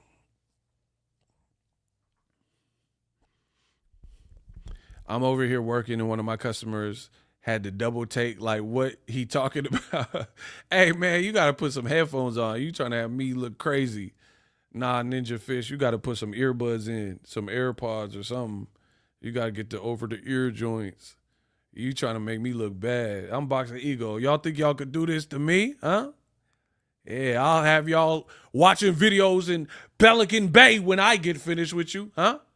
Y'all think y'all could do this to me? Yeah, so you got the customers listening to me say the wrong words. That's what you telling me, huh? Huh? That's what y'all think? That's what y'all think is going down in 2025? All right, bet. Yeah, so you want to see Bud versus Canelo, huh? Even though the fight don't make sense. You want to see that 175, 168, it don't matter. Bud's a unicorn. That's what you telling me, huh? Is that what y'all telling me? That Bud can fight in any weight class? King Kong ain't got on me, huh? Bro, this is what the Bud buddies think, that Canelo is a sucker because he does weird stuff in the Chupapi Muñeños.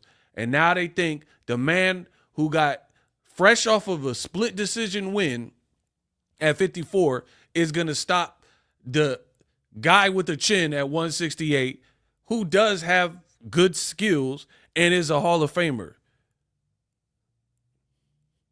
And they're like, if anybody could do it, Bud could do it. Bro, you just guessing. So I've already made the ultimate suggestion because I'm the best in the business. Let's stop the guessing game. Bud versus David Benavidez Morrell winner. Bud versus Edgar Berlanga. Give me a fight like that with somebody I rate that I think could offset what Bud does well. Let Bud get past that. Huh? And then I'll entertain the Canelo fight. You have my word. But you don't want to see that because you know what I'm saying is true. Payday. Y'all want payday. I know that. Y'all know what I'm saying is true. That's why would they be so held? That's 2 paychecks for Bud. They say, oh, Ego, you hate on Bud Crawford. Okay, bet. I'm trying to give the man 2 paychecks. Beat a Berlanga at 68, get past him convincingly and emphatically at 68, then fight Canelo. And then you have my word that I'll be on board with the fight because now it's not a guessing game of how this mother would look at 168.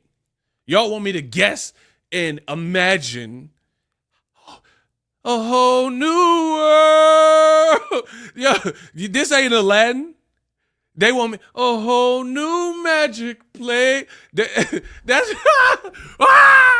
that's the Bud Buddies, bro. They think this is a Disney movie. They want me to imagine a whole new world where Bud ain't done at 54 for real. He definitely ain't did nothing at 160 or 168. But they're like, a whole new magic place inside the kid from Omaha. A whole new world.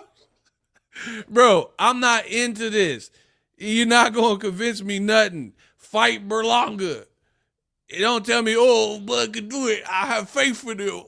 I don't even know who you are. So I don't care what you have faith in. A pack of bums telling me they fight prediction. Show me that he real at 68. Not in sparring. Not these legendary mythical sparring stories. Show me a real fight under the bright lights with somebody that I rate. Or you gonna make me irate. Hold on, that's the bar. I said show me a Bud fight with someone at 68 that I rate. Or you gonna make me mad, I'm gonna be irate. That's a bar. Oh my gosh, I'm good. Ego is the Peebo Bryson to the Bud Bud. Bro, that's the Bud Buddies is Peebo. I'm not Peebo. It's a whole new world. Bud can do it. Magic seeps.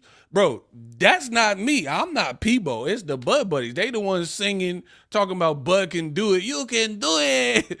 I'm not saying this. I think Bud is talented. I think he's a great fighter. I just don't like the weight.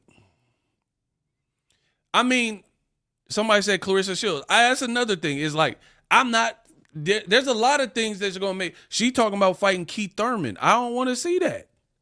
I love Clarissa Shields. But I don't think I need to see that.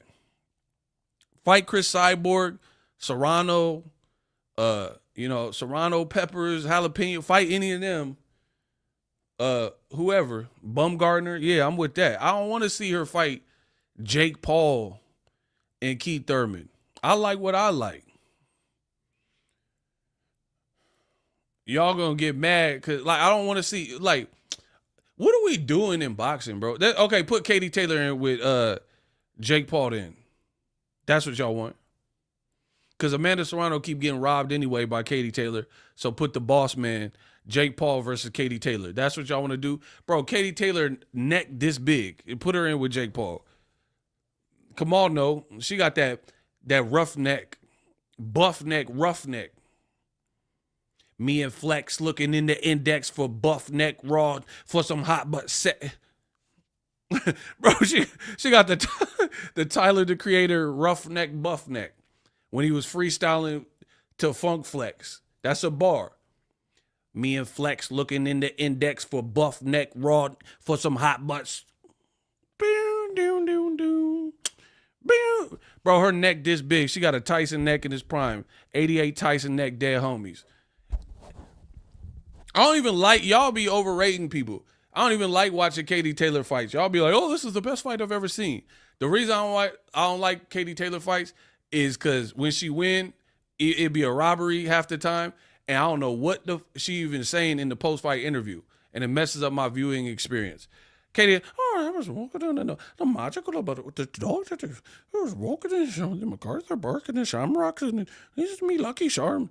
Bro, what? Bro, they got to stop interviewing her.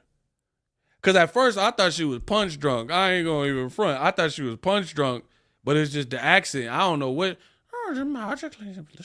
Oh, to me and Amanda Serrano, the winner of the fight. But he was walking in my Duke and she was walking in the Duke. Bro, what did she say? Hadouken. What y'all say? I was walking, me and Katie Roughneck Taylor. It's about the Taylor. My Roughneck Taylor and Amanda Serrano and Jake Paul not gonna do me Lucky Shamrock. Bro, what? Hey, yo. Bro, I hate them post fight. It's just like Triple G. I hated all Triple G post fight. Call me the hater, whatever y'all been saying. I hated them because Triple G interviews post fight, you ask him stuff, he be bringing up stuff that, oh, hey, guys, that Trident, Orbit, gum. Bro, you talking about some gum. They asked you what you think of Canelo. Bro, Triple G was probably the worst with answering the question straight. Triple G, do you have an iPhone? Yeah, no, guys, this is Max, this is the phone, guys. No. Hey, yo, what? I said back with his back, his zigzags in his back, his weed, that gives me the most. What? Man, guys, Triple G just carry on talking about whatever, bro. I hate that shit. Oh, guys, McMuffin, egg, McDonald's, eggs, McMuffin, sausage, McMuffin, guys. Yeah, McGrettle, guys, the best guy. God. Bro, Triple G sound like if Otis Redding was from Kazakhstan. Got to, nah. Bro, Otis Redding from the Otis song with Jay-Z. That's how Triple G. Bro, if Otis Redding was from Kazakhstan. Got to, nah. That's how he was sounding out there. Someone said, we got a Triple G fan. Top Cat. Is this guy serious? Yeah, I'm serious. Jameson Childress. Katie Taylor neck so wide she could drink peanut butter through a straw. I'm done, bro. And then whoever said Otis Golovkin, I'm done with that too. Oh, that's the same, bro. That's the same. All right, Jameson, he's tripping. Oh my gosh, bro. Yeah, no, God. Big drama. Yeah, God. All right, y'all. See, y'all get mad when I tell you what I like. This is what I like. Is this what the best in the business do? Absolutely. I have fun on my channel. You caught me. It's funny, like, the haters really think they're insulting me. Is this what the best in the boxing do? Absolutely. I have fun on my channel while talking boxing. You got me. So that's my thoughts on Crawford, Canelo. I don't care about that. Yo, the Triple G impersonations have to stop. Laughing I almost, guys, bro, I don't want you to crash, but hell no, guys, this is Max and tick, nice, and guy, bro, got to, nah. That's how the boy was sounding, and y'all know it.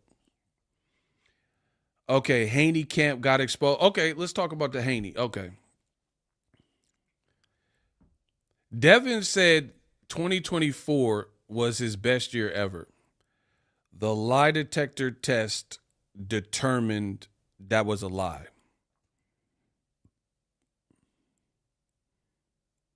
I mean, who believes that?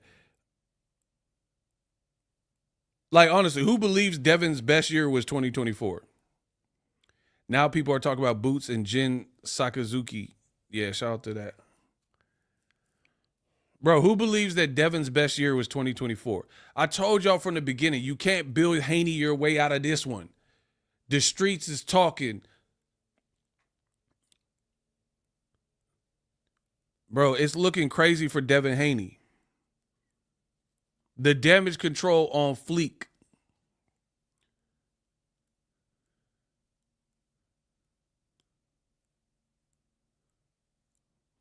Bro, he had a terrible year. The Young Thug tape came out. I don't think that people were roasting that. You fought someone at a carnival and didn't drop them. That wasn't becoming of your brand.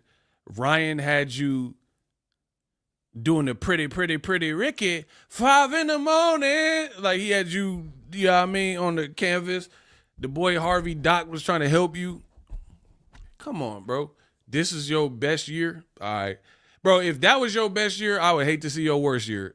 Let's say it like that. Listen, 2025, I'm going to make it painful.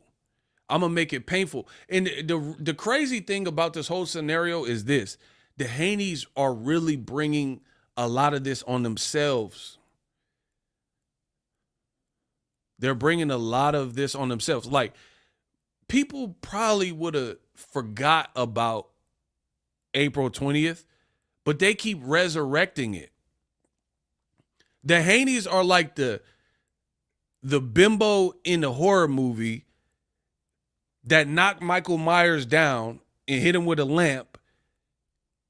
He on the ground, but the knife is right by him, and then they'll go sit on the bed with their back turned to Michael Myers, and then you'll see Michael Myers rise up slowly in the background.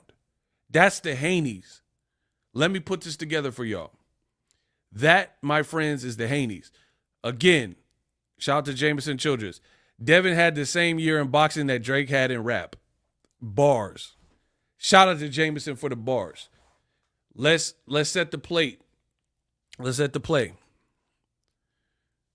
On the movies, when they got the killer and knocked him down and the killer on the ground, but the knife is right next to the killer, and then they sit on the bed like with their back turned towards the killer, and then you see the slow rise.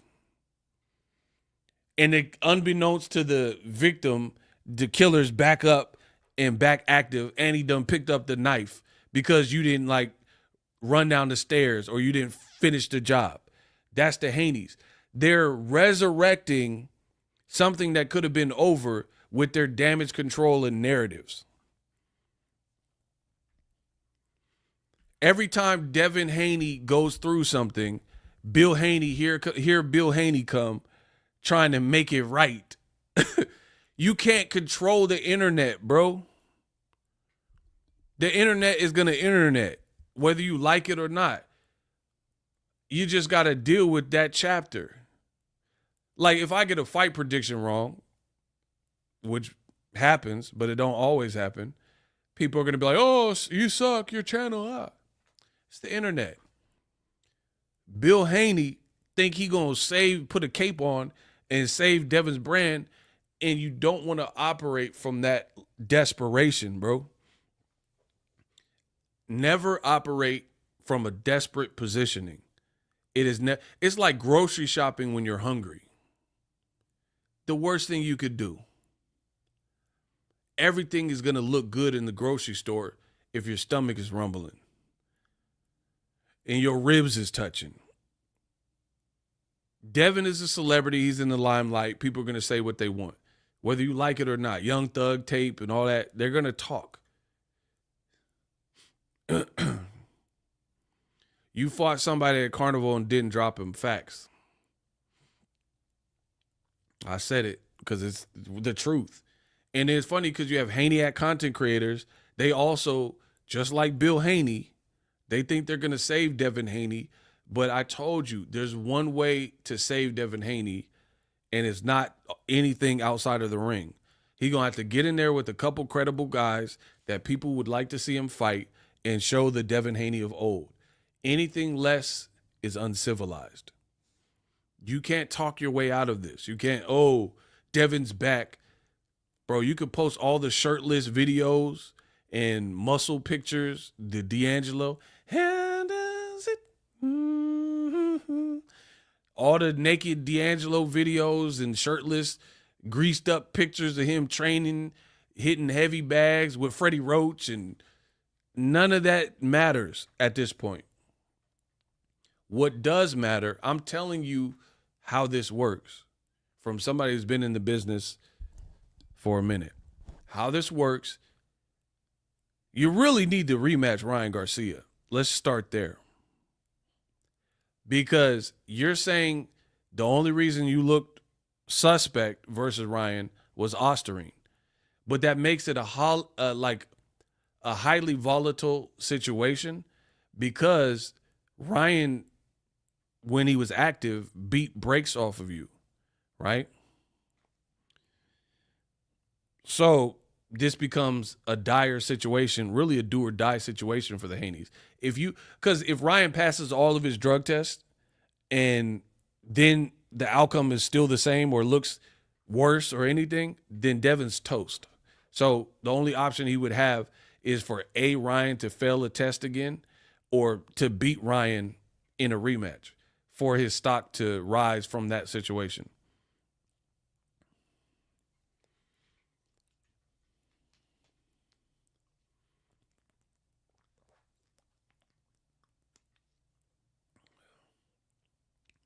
I am here for the ego analogies.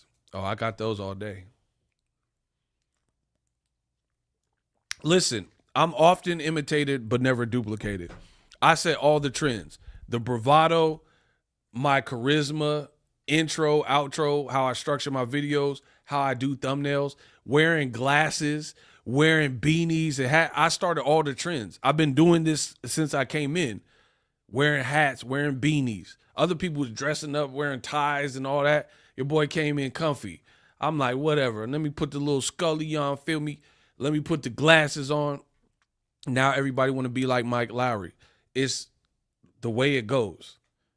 And if you pay attention, you'll see the signs. My DNA's all throughout this boxing game. People say, oh, I don't like Boxingego. His channel sucked, but then they copy me. Imagine that. Imagine that. Shout out to my boy Chad Van Scoor.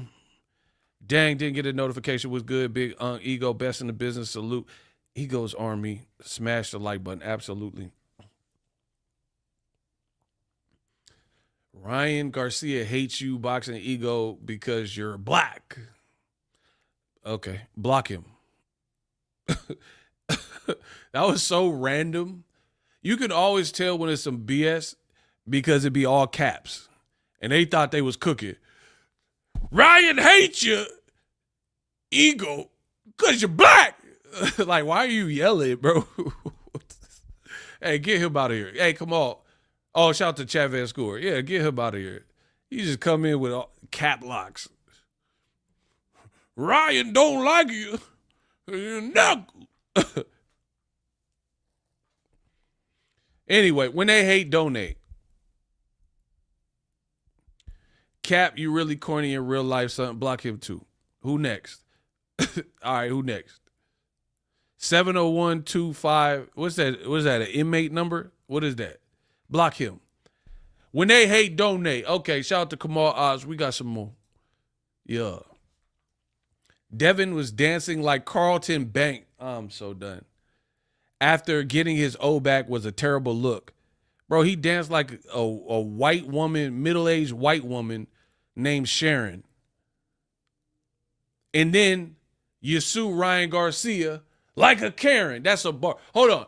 I said Devin danced like a middle white.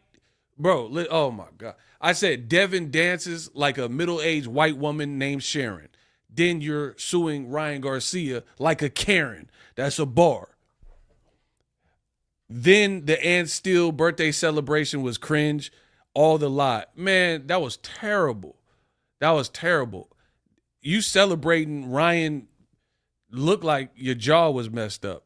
And you talking about Ann Steele. You can't even eat solids. And you talking about Ann Steele. And you just looking at the cake with sparklers. And the Haneyacs was like, yeah, but Ryan came in overweight.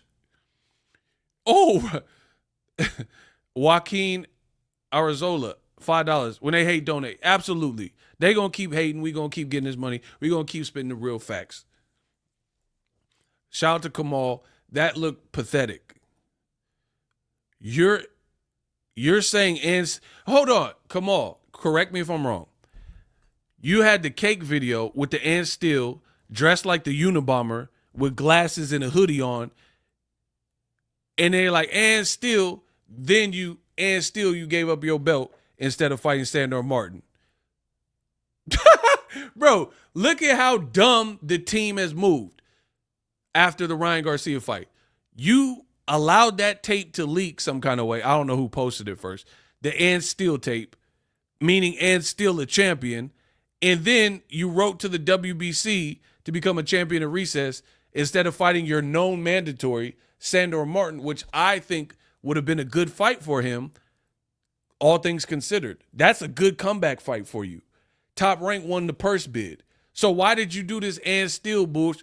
And you not and still because you had to surrender your belt. And you paid Sandor Martin step aside money to allow Ryan Garcia to left hook you. This team is moving sus. The man said and still lost his belt. Bro, listen. You can't say that I ain't real. He posted the cake video talking about and still. Then he lost his belt. And still. Like, what, bro, what are we talking about? And then you got the daddy, Bill Haney, the daddy. He doing more podcast appearances than the fighter. Where they do this at, bro? This is not the American way. That's like if you subscribe to an OnlyFans chick, right? This is an analogy, people. Give me some space so I can get this analogy off. Imagine you subscribe to an OnlyFans chick. You want to see her go live, right? If she, hey guys, I want to see my butt. I'm going to put my butt in the sink. $9.99 a month. If you subscribe to an OnlyFans chick, you want to see the OnlyFans chick with the body and the curves that you subscribe to. Is that true or false?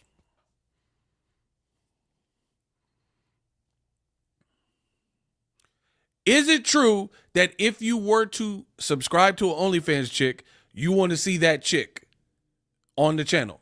Is that true or false? Okay, facts. Anybody else? Anybody? If you subscribe to an OnlyFans chick, you want to see the OnlyFans chick. Okay, true. Bet. Can you imagine if you want to see the OnlyFans chick, but then her dad, her brother, her boyfriend, they doing all the lives? This is what's happening with Bill Haney and Devin Haney. The fighter ain't doing all the interviews, ain't doing all the lives, ain't doing all the tweets, but the daddy is. Bro, if I were to subscribe to an OnlyFans chick, I want to see her.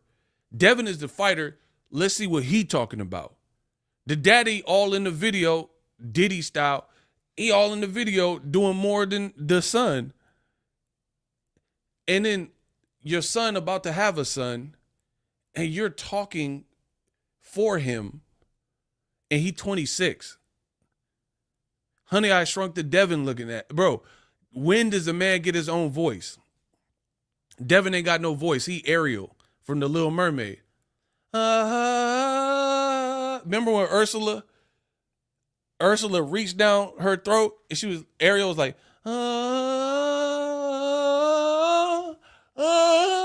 and Ursula reached down there. You poor unfortunate souls. Bro, that's Bill Haney, the new Ursula. He done reached in Devin and put the spell up and took the voice. Well, I want to hear from Ariel. I want to hear from Devin. Why I got to keep hearing Bill Haney? You poor unfortunate souls. What a crush. I want to hear from Dingle Hopper. What was they saying in The Little Mermaid?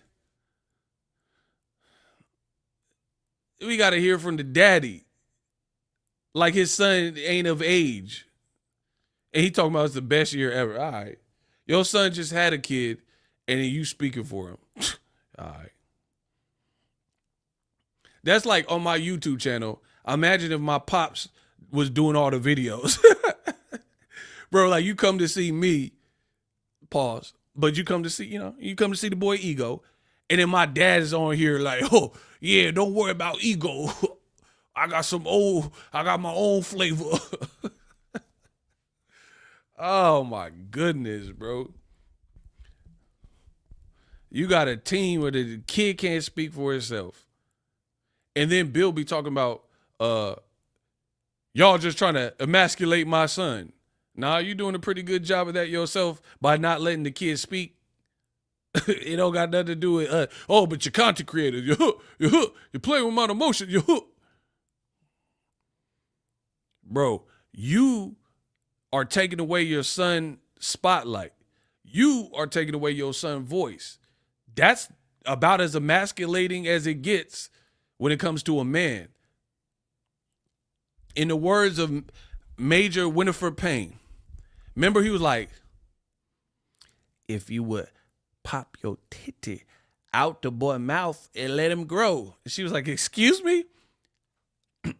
I said, pop your titty out the boy's mouth and let him grow. Remember that on Major Payne? Shout out to Damon Wayans.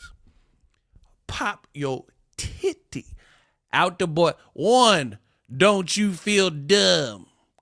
2, look at you. Bro, that's Devin. He like one of them little cadets in Major Payne. Y'all talking about. Payne's not here, he's in our Payne's not here, he's in our Butt so tight, he can't pass gas. Butt so tight, he can't pass gas. Sound off. Break it on down. Bro, you one of them little cadets. You got Major Payne talking for you. I'm sorry, Mr. Handicap Man. Do you sign language? Do you speak sign? Dirt. Hey, dirt. Hey, that movie got to be canceled. Listen, in modern time, cancel culture would be all over that movie. That was so inappropriate. Bro, he said dirt. Hey, shout out to David Wayans, bro. He said, I'm sorry, Mr. Handicap, man. Do you speak sign language? Do you sign? I'm going to put my foot in your ass. Is that clear, dummy? Dirt. Bro, that's y'all. Y'all some dirt looking motherfucker. I'm the king of this boxing. That's y'all. Y'all haters in the comments. Ooh, you go stupid. Yo, dirt. That's y'all. Dirt. I'm sorry, man. Bro, stop playing with me. 1, tubby. 2, tubby.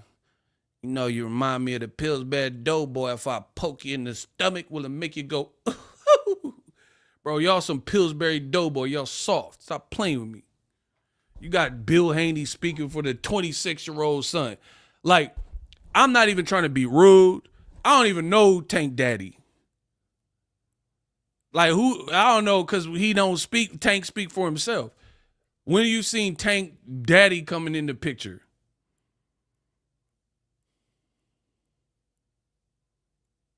When have you ever seen that? Where Tank tell you what he feels. There's never a time where Tank 25, 26, and the daddy speaking for Tank. In the Haneyacs, they have this like affinity and obsession with Tank Davis. So let's talk about Tank Davis. When have you seen Tank's family members speak more than Tank himself? That's what we like. We boxing fans. We want to hear from the fighter. Because at the end of the day, in a fight, it's going to be you and you. That other outside noise don't really matter.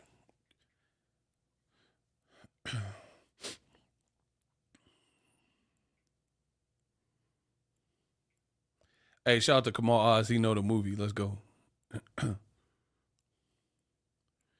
Bill speaks for Devin, and then weird posers speak for Bill, like in the last stream. Couldn't be me.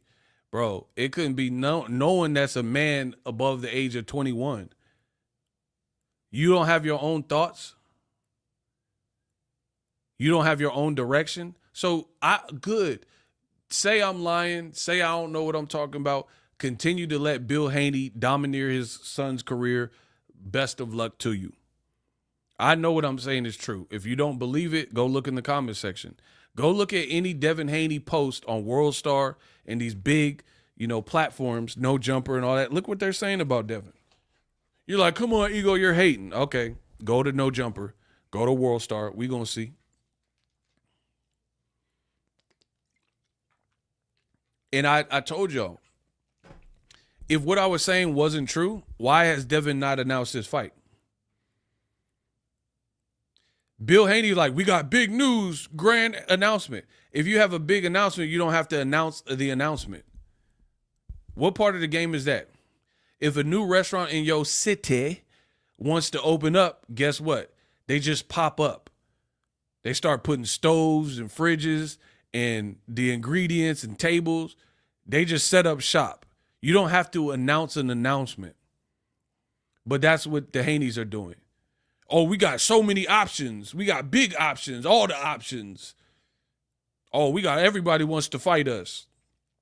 We got a lot of offers. Announce the fight. That's it.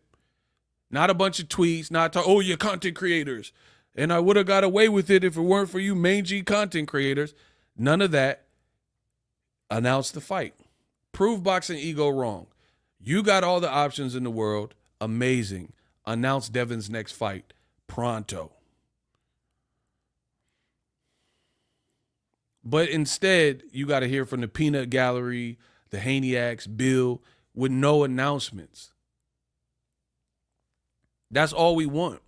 Devin looks in shape. He's saying his team, they're saying they got all the options. And Devin's stock is, like, when I'm saying his stock has taken a major hit, y'all say I'm lying. Okay, cool. I'm lying. Announce your next fight. You should have promoters and networks chomping at the bit to do business with you. Like, for example, I just watched Nosferatu. The dude in Nosferatu is also in Craven, another recent Marvel movie that came out. Not only is he in Craven and Nosferatu, he's in the new 28 Years Later movie.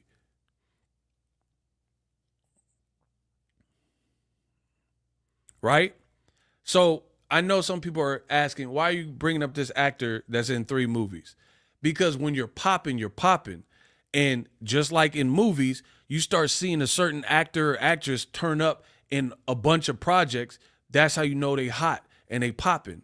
Because this dude keeps getting casted in big movies that people are liking.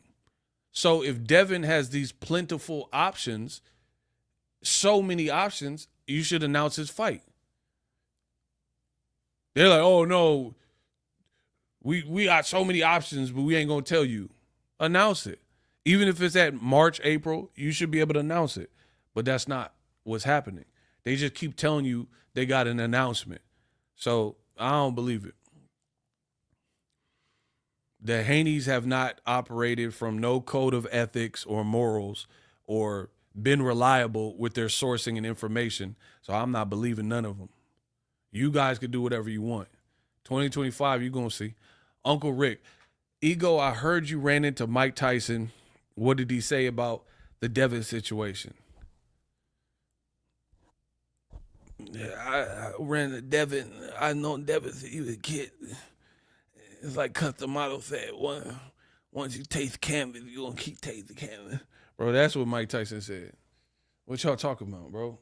I'm the king of these impersonations, man. Come on. Bro, I make it so good and so effortless, bro. I just pull. It's like the spirits is talking to me. I just channeled Mike Tyson.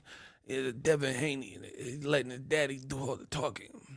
I couldn't let Custom Model talk for me. I'm from Brownsville. I got to talk for myself. Bro, I just pull these impersonations from the spirits. I just channel it. Kamal Oz says Haney and Hearns are masters of updateless updates. Ugh. Shout out to Kamal. That's what I'm saying. Like, you got people making an announcement to announcement. I got big news. Okay, then announce the big news then. Why? What are we in high school? I hate when people play games like that. Oh, big news coming soon. Oh, just wait a couple more days. Okay, just announce it. We all grown. Announce Devin's next move. We're waiting. And the fact is, Devin and his dad and his team or whatever, they've already turned down some quality fights. Sandor Martin, Teofimo Lopez. Liam Paro. These are all good fights to me at the time, and they didn't take them. And Devin would say, so ask Turkey. Bro, this man in Saudi Arabia, how are you going to ask him? Why don't you tell us what happened? Bro, it's all bad. I'm telling you, the way the Haneys are handling this and then going after content creators and all that. That man just want me to do these impersonations. Arnold Schwarzenegger, yeah, Devin. He said Arnold was yelling at Devin. Y'all tripping. Y'all just want me to do impersonations all night. Come on, bro. Stop it. Bro, I'm telling you, listen to what I'm saying and listen to what the Haneyacs are saying. The Haneyacs are about to flatline. You see Haneyac content creators, they was trying to counter program me, but now they not even saying nothing because it's getting into that fourth quarter and they're looking dumb. So it's going to get to a point where the more you resist, the more credibility you will lose trying to go against the grain with some bullshit that the public is not going to believe. Stop with the daddy talking so much. I mean, they could do whatever they want, but I'm saying as a public, I think I speak for the public that fans would appreciate if Devin just got back in the ring. We don't want to hear from the daddy all the time. Like, what grown man, like, tell me. And then the funny thing is, the Haneyacs hate Tank, and then they'll accuse Tank fans of being soft and, feminine and all this other stuff. But then they do the most feminine stuff themselves. So it doesn't really make sense to me. Like, how are you going to say Tank fans are feminine, but you have content creators who will make Devin defense videos even when it doesn't even make sense? And then they actually make up lies about Tank. I'm not lying on Devin Haney. And if you believe I am, speak up. Tell me what I said that was a lie. I'll wait. But then you have people who will actually lie on Tank.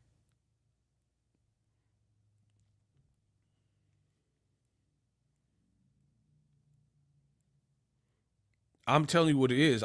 Devin's brand and profile has completely nosedived. If you disagree, speak up. Tell me how it hasn't. And I could pull up his comment section right now and we gonna see. I'm waiting for someone to jump bad and say something so I can demolish you in front of this crowd. If what I'm saying is not true, you should call me out on it. We'll do the hot seat, and then I'll show you Exhibit A. See how this works? It could all be so simple. You can let Bill Haney try to manipulate you. Why do you think Bill Haney's talking about, I got to find new channels? Yeah, young channels, let's get you up and running and get you popping. Bill Haney wants to do 1 million interviews with podcasts and YouTube channels so he can spread his propaganda. It's very easy to see. Can Devin make a comeback? I don't put limits on people. I don't wish for misfortune on people. However, I'm a realist. If you continue down this path, you are going to get to a point where it's irreversible. That's what I'm saying. Devin, the best thing you could do is shut your team up, get back in the ring, get some quality wins, and just continue with your career. The more you try to act tough, act gangster, diss YouTubers and content creators, infiltrate YouTubers and content creators to try to spread lies and propaganda, fight Young Thug allegations and accusations and defend this and that, the worse it's going to get. Book it. So, yeah, if you start keeping it real and get back in the ring and start doing stuff that's actually proactive and productive, yeah, you have a better chance at success. Like, listen, life is not simple as this will guarantee to work, but there's also things that will guarantee that you have a harder time of succeeding. So I can't ensure what will happen with someone's career. Some people are in bad spaces where probably no matter what they do, their career is just like in a washed up state. So I'm not here to decide that. However, there's like winning moves you can make and positive moves you can make instead of flagrantly negative moves that's going to ensure that you get obliterated quicker. Does that make sense?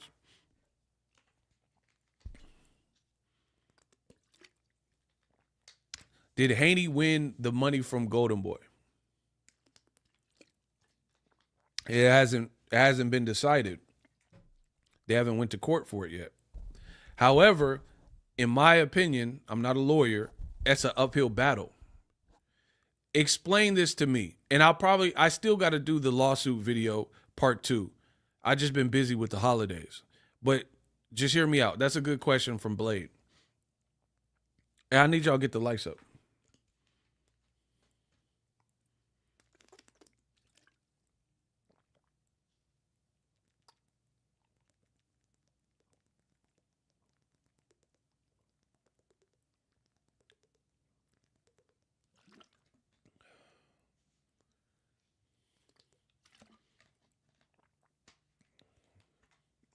That's a good question. Here's the problem. Why I say it's an uphill battle from my perspective.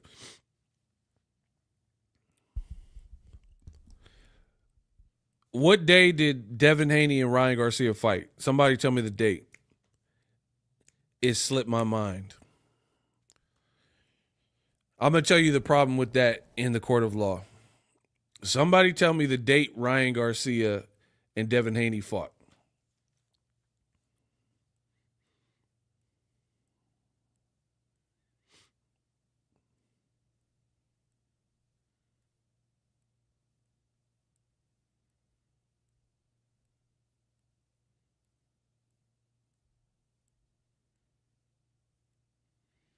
.420, and he got smoked. Absolutely.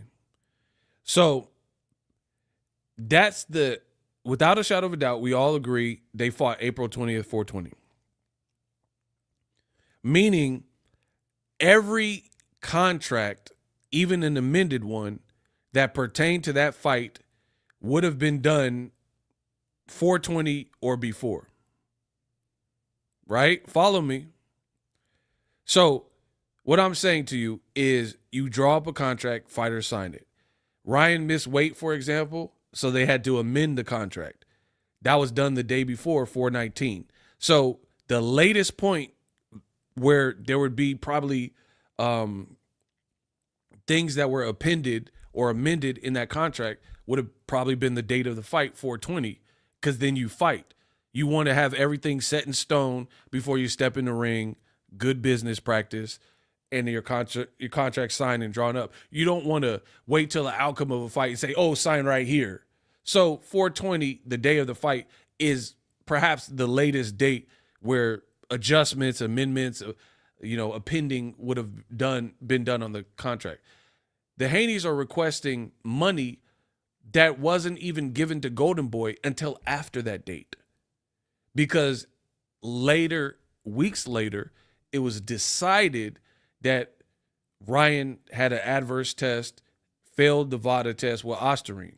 So how can you be entitled to money that didn't even exist at the time you drew up the contract? You had no knowledge that Ryan was going to test positive. So your contract would have to be very tight for you to classify money that you didn't foresee coming in advance. Does that make sense? You would have to have a dope attorney that just encompassed all things that could happen, should happen. And it's clear that the Haneys didn't anticipate a lot of this, because when Ryan missed weight, he said weight don't matter at the weigh-in. He said Ryan's a C+ fighter. I'm going to show you he's trash, yada, yada, yada.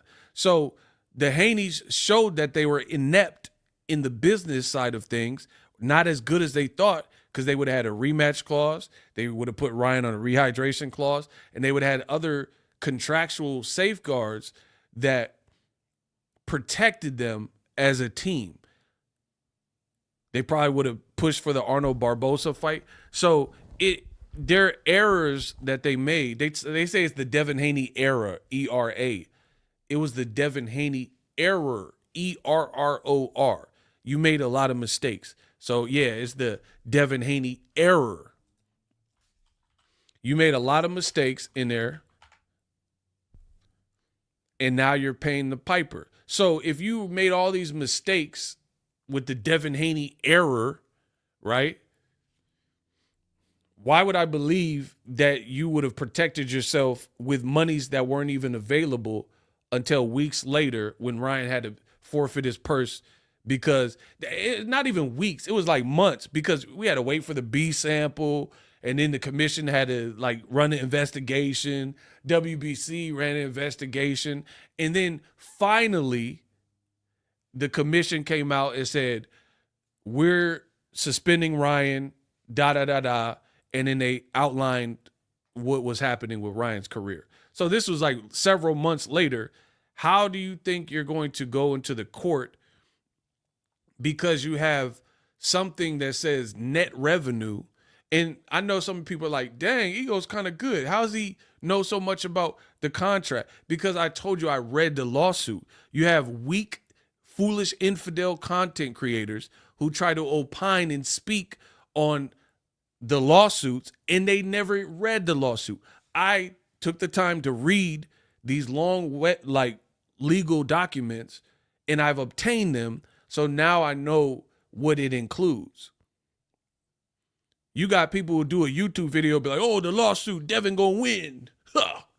They don't even have the lawsuit to know what he's actually saying outside of the baseline, unjust enrichment, battery, They don't know the evidence. They don't have the lawsuit. I have the lawsuit, bro. So that's the difference. I keep showing you I'm the best in the business, and it's not even close.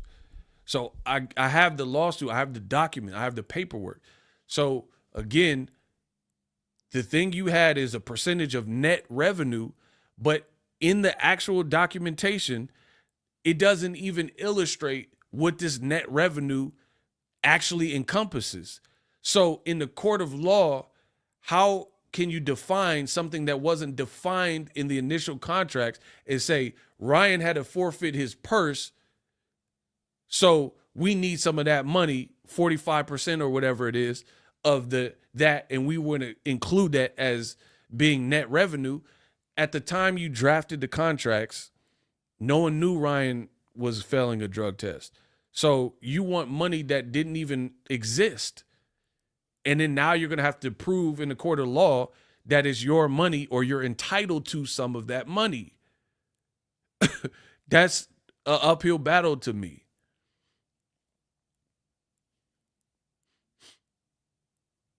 And again, that just stipulates a team would have had to have written certain language in the contract that clearly defines and explains what is to occur in these weird situations. You would have to do some like foreshadowing a bit and just write it like bigger company, like real company, like Apple, YouTube. YouTube has language that is written where pretty much they could kick you off the platform if they really want to. Does that make sense to people? I hope I'm not just explaining and no one understands what I'm saying. YouTube is owned by Google. So they got the best of the best in terms of writing the TOS, which is the YouTube Terms of Service, right, in a certain language and way to the point where they're covered. Where if someone's like, we're suing YouTube, it's like, oh, Section 39. We have the right to refuse anybody on our platform. There's going to be certain things covered there. But that's like the best of the best in terms of legal teams. big companies like Google and stuff. Bill Haney is not the best of the best in terms of the business of boxing. And they made all these other more simplistic errors. So a little bit of conventional wisdom or common sense leads me to believe that they didn't protect themselves in much deeper, complex ways without, especially when no one knew. Ryan had never failed a drug test. It's not like Gerald Miller or Dillian White who failed multiple tests. So he had no history for that. So why would you have planned for that? Why would you have planned for something that nobody knew was going to happen until it happened with the Ostarine? Ryan had never proven to be a cheater or failed a test, so that probably wouldn't have been on your mind. Like, hey, we want to be entitled to monies in the event that Ryan fails for Ostarine, and the commission says that Ryan owes his purse to Golden Boy. And that's what the Haneys are basically alleging in portions of it. They're saying we need some of that money because that should be included. But the contract, I have a difficult time believing that the contract actually stipulates that to the point where it's provable in the court of law. And I think Golden Boy has had more rodeos than Bill Haney. So I feel like Golden Boy, the portions with them, that's super hard to prove because Golden Boy probably has good lawyers and stuff like that. And it's going to be hard. That's just what I feel. It's going to be hard for the Haneys. And as far as Ryan, he's just countersuing. So I don't even think Ryan cares. Ryan has more money than Devin. I don't think he cares. He's just like, you guys attack me, I'm attacking you back. That's how I take that. So I don't think Ryan even cares if he wins. He's just seeing his legal team is like, they trying to jam us up. So these are our complaints. That's the legal game. So now they're in a legal battle. But again, for the Haneys, you got to have specific language in the contract that protects you in these situations. And I don't believe, from what I've seen, that they had that in that regard. That it says net revenue, but doesn't define net revenue. So we want the money because Ryan had to pay Golden Boy his purse again. They could be like, we said net revenue of whatever the fight gross, and we've already paid you that out. So how do you think you get Ryan's $10 million purse and you get a cut of that because he failed a drug test and the commission said he had to return his purse to the promoter? And then again, you have YouTube content creators who don't even have the lawsuit, haven't read over the lawsuit, and they were like, yeah, Devin's going to win. Based on what? Because I'm a Haneyac and I have a gut feeling. I don't go off of gut feelings. I'm going off of the literature and the documentations that I'm seeing, which is making me say this. That's why I've been able to explain my thoughts. These dudes can't explain their thoughts because they don't even know what they're talking about. Haney screwed themselves more if Ryan gets that countersuit. I mean, the fact that you're suing for battery that's screwing you pretty good. Because it doesn't really happen often in boxing. Devin's team has just made a lot of boneheaded decisions since the Ryan fight. Their pride is taking a hit. Their brand is taking a hit. So it's like they're desperate. They're making all the wrong moves. Like Devin Haney signed up for 24/7 drug testing. Now, I'm not opposed to somebody doing year-round testing, but what's the problem with that? And again, I'm all for a clean sport, more testing, great. What's the problem with Haney doing 24/7 drug testing? I want to see if you guys have the mindset to see what the problem is with that. Once again, Haney signed up for year-round testing, which in and of itself is not inherently bad. That's cool. You're signing up to be tested at will. Nonito Donaire did it, right? But why is it bad for Devin Haney's situation particularly? Let's see if y'all can guess this.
Listen, I don't know. YouTube is tripping.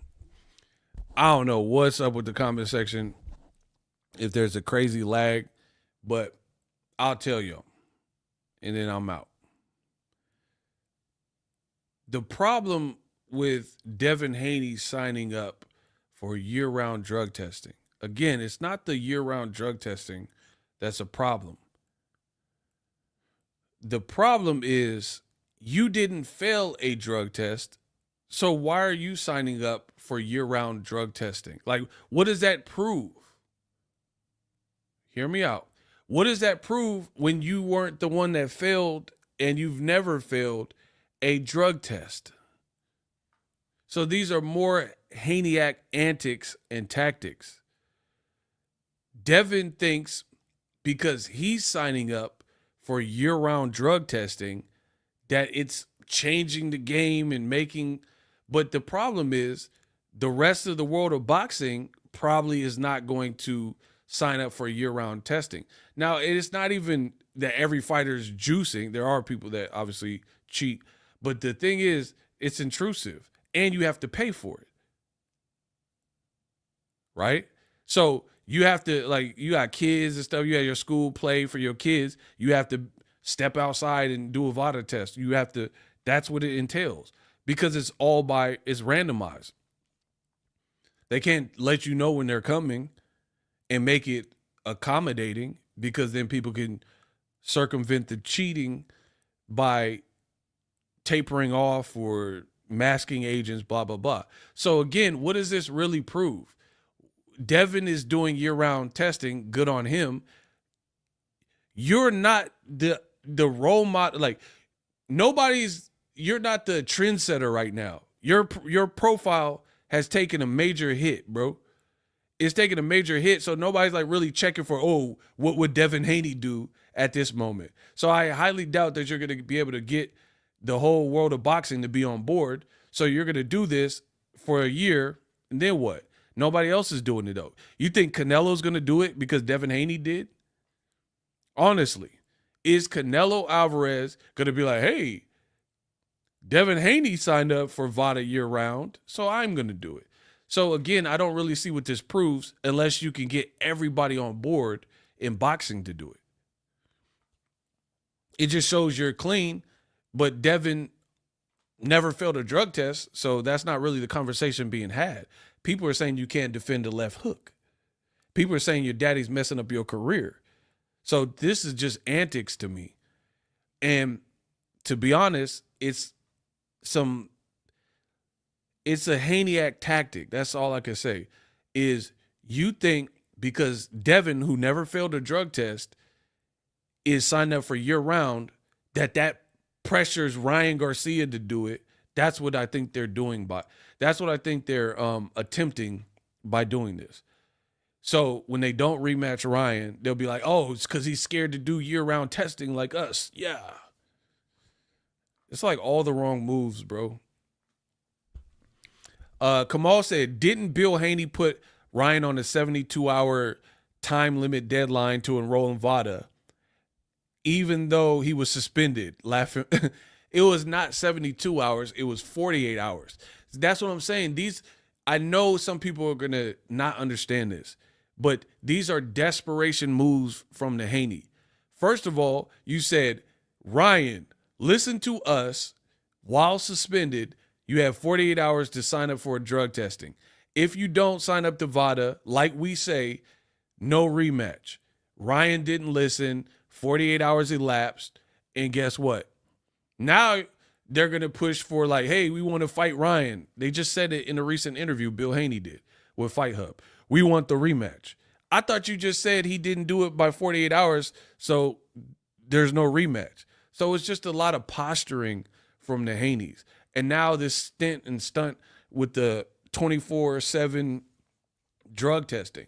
That's good, but now get every Tank Davis, Canelo, Shakur Stevenson, and every other fighter to pay for year-round testing, and then you got a movement. But you're not going to be able to do that. So William Zepeda, he's going to do 24/7 drug testing and pay for it. Honestly.